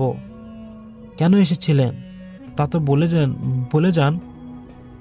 আমাকে বলছে আর একদিন বলবো। তার মানে এখনই চলে যাবেন? বলছে হ্যাঁ, আজানের সময় হয়ে এসেছে, আমি যাই। মনটা খারাপ হয়ে গেল। এমন সময় মসজিদ থেকে ফজরের আজান ভেসে আসলো। মেয়েটি হঠাৎই হাওয়ায় মিলিয়ে গেল। আমি তড়িঘড়ি করে উঠতে বাতি জ্বালালাম। না, আর কাউকে দেখতে পারলাম না। চেয়ারটি দুলছে। আমার মাথা কেমন করে উঠল, মাথা ঘুরছে আমার। অজানা কোনো ভয়ের শরীর আমার ছমছম করছে। আমি কোনো মতো বিছনায় এসে বসে পড়লাম। পরিশেষে যখন আমার জ্ঞান ফিরল, আমি তখন হাসপাতালে। সবাই মনে করলো আমি হঠাৎই মাথা ঘুরে পড়ে গিয়েছিলাম। আমিও কাউকে কিছু বললাম না, সব নিজের ভিতরে চেপে রাখলাম। বললে সবাই হয়তো বা হাসবে। তবে আশ্চর্যের বিষয় হলো যে মেডিকেল বোর্ড তন্ন তন্ন করে খুঁজেও আমার হাড়ের কোনো অসুখ খুঁজে পেল না। যেন রাতে সব কিছু উবে গেছে। ডাক্তাররা সবাই বলল হাই মিরাক্কেল মিরাক্কেল, কিন্তু আমি মনে মনে আফরোজাকে ধন্যবাদ দিলাম। সকল মিরাক্কেলের পিছনে কারো না কারো হাত থাকে। এখন আমার যখনই গভীর রাতে ঘুম ভাঙে, তখনই আমি নিজের অজান্তে আফরোজা নামক জিন কন্যাকে খুঁজি। এই ছিল আমার ঘটনা। ঘটনার সত্যতা আমি যাচাই করিনি, ঘটনাটি পাঠিয়েছে এবং সাথে সাথে আমি সেটা রেকর্ড করে আপনাদের সামনে তুলে ধরেছি। কেননা টপ ভূত এফএমে এই একটি সুযোগ যে কোনো ব্যক্তি ঘটনা দিলে তার ঘটনা পড়া যায়। যদিও এনার ঘটনা লেখার ধরনটা, মানে একজন জিজ্ঞেস করছে, একজন পড়ছে, একজন জিজ্ঞেস করছে, একজন উত্তর দিচ্ছে, এখানে একটু গোলমাল খেয়ে গিয়েছিলাম। এই জন্য আমার হয়তো উপস্থাপন করতেও একটু দ্বিধাদ্বন্দ্বের মধ্যে পড়েছিলাম। যাই হোক, আপনারা একটু মানিয়ে নেবেন, বুঝিয়ে নেবেন। আজকের মতো এখানে বিদায় নিচ্ছি। ভাইয়া, ঘটনাটি ভালো লাগলে অবশ্যই শেয়ার করবেন। ধন্যবাদ। আসসালামু আলাইকুম। প্রিয় লিসেনার, যারা আমাদের এই টপ ভূত এফএমে প্রতিদিন ঘটনা শোনেন, তাদেরকে অসংখ্য ধন্যবাদ। আর যারা ঘটনা শেষ অবধি পর্যন্ত শোনেন, তাদেরকে জানাই অন্তরের অন্তঃস্থল থেকে ভালোবাসা এবং অভিনন্দন। আপনারা যেভাবে আমাদেরকে টপ ভূত এফএমে ভালোবাসা দিচ্ছেন, আমি সত্যি অনেক খুশি। আমি খুব চেষ্টা করি যে আপনাদের জন্য বাছাই করা সকল ভয়ঙ্কর ঘটনাগুলো আপনাদের সামনে তুলে ধরবো।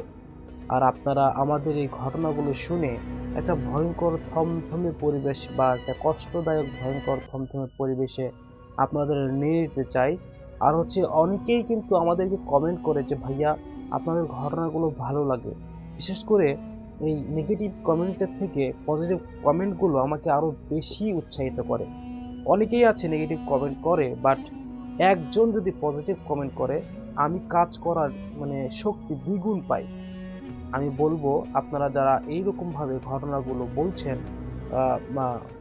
আমাদেরকে অনেকেই ঘটনা পাঠায়, প্রত্যেকটা বাছাই করা এপিসোডের পরে আপনারা দেখতে পারেন যে আমরা একটা করে ঘটনা বা দুইটা করে ঘটনা বলি, পাবলিক আমাদেরকে পাঠায় যে ঘটনাগুলো।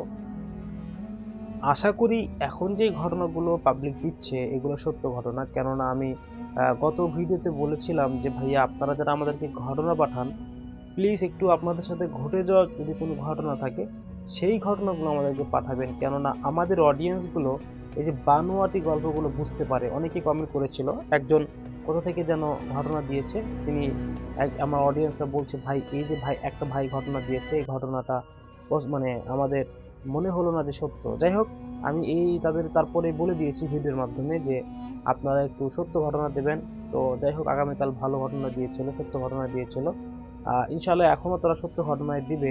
আপনারাও একটু বাছাই করা, আপনারাও মানে আপনাদের সাথে কোনো ঘটনা ঘটে গিয়েছে, এমন ঘটনা থাকলে একটু ঘটনাগুলো বিশ্লেষণ করে একটু বড় করে দিতে পারেন, কোনো সমস্যা নেই, কিন্তু ঘটনার মূল এবং বিষয়বস্তু সেম থাকতে হবে। আমার অডিয়েন্সগুলো ভয়ঙ্কর এবং থমথমে পরিবেশ চাই।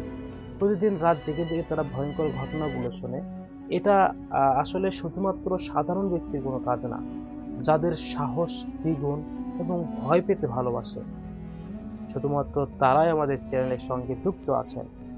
ভয় পেতে মানে সাহস অনেক, কিন্তু ভয় পেতে ভালোবাসেন কারা কারা একটু আমাদেরকে কমেন্ট করে জানাবেন। আমরা আপনাদের কমেন্টগুলো নাম ধরে ধরে উল্লেখ করব ইনশাআল্লাহ।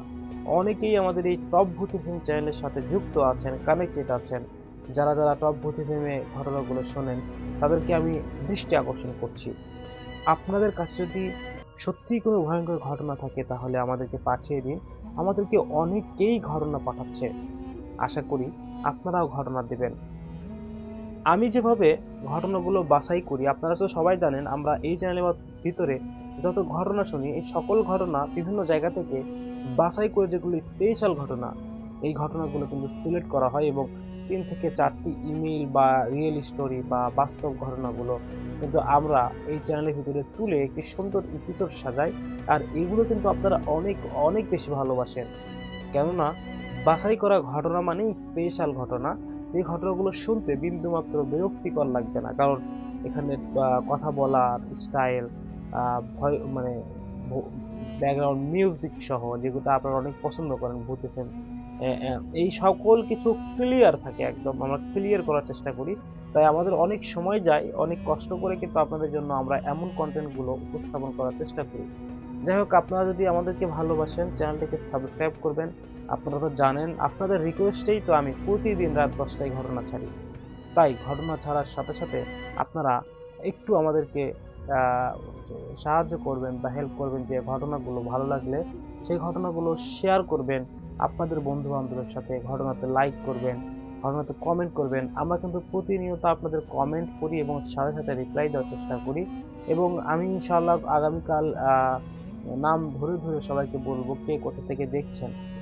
একটু লিখে যাবেন যে কে কোন বিভাগ থেকে বা কে কোন জেলা থেকে, কোন অঞ্চল থেকে ঘটনাগুলো দেখছেন, কোথায় কোথায় আমাদের এই ঘটনাগুলো আপনারা পেয়েছেন।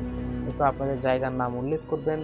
আশেপাশের যদি কেউ মিলে যায় তাহলে ইনশাআল্লাহ ফ্রেন্ডশিপ হবেন এবং কমিউনিকেশন ঠিক রাখবেন। ঘটনা ছাড়লে যেন সবার আগে আপনারা ঘটনা পান।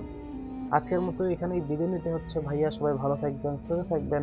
দেখা হচ্ছে নেক্সট ইমেইল এপিসোডে। পরবর্তীতে কার কণ্ঠে ঘটনা শুনতে চান ডক্টর আলিফ, আমরা কিন্তু ডক্টর আলিফ, বাবু ভাইয়া, আফরান ভাইয়া, হাফিজ মঈনুদ্দিন ভাইয়া, সাবিদ আলম ভাইয়া সহ আরও অনেক ভৌতিক আর্টিস্ট আমরা কিন্তু তাদের ঘটনাগুলো বাছাই করে আপনার সামনে তুলে ধরি। আপনারা যদি স্পেসিফিক্যালি কাউকে বেশি ভালোবাসেন বা কারো কণ্ঠ বেশি ভালোবাসেন বা পছন্দ করেন, সেটা একটু আমাদের কমেন্ট করে দেবেন, ভাই আমরা এর ঘটনা চাচ্ছি। তাহলে আমরা প্রতিনিয়ত আপনাদেরকে তার ঘটনাগুলো দিয়ে আপনাদেরকে মনোযোগ আকর্ষণ করতে পারবো আরও বেশি। যাই হোক, ঘটনাগুলো যারা শুনলেন এতক্ষণ ধরে, ভিডিওতে লাইক কমেন্ট শেয়ার করবেন, আর ভালো লাগলে ঘটনাগুলো চ্যানেলটা সাবস্ক্রাইব করবেন। সবাই ভালো থাকবেন, সুস্থ থাকবেন। দেখা হচ্ছে নেক্সট ইমেইল এপিসোডে। আসসালামু আলাইকুম, ধন্যবাদ প্রিয় লিসেনার্স। চলে যাচ্ছি, দেখা হচ্ছে আগামীকাল নতুন কোনো ভয়ঙ্কর ইমেইল এপিসোড নিয়ে। সে পর্যন্ত আপনারা সবাই ভালো থাকবেন।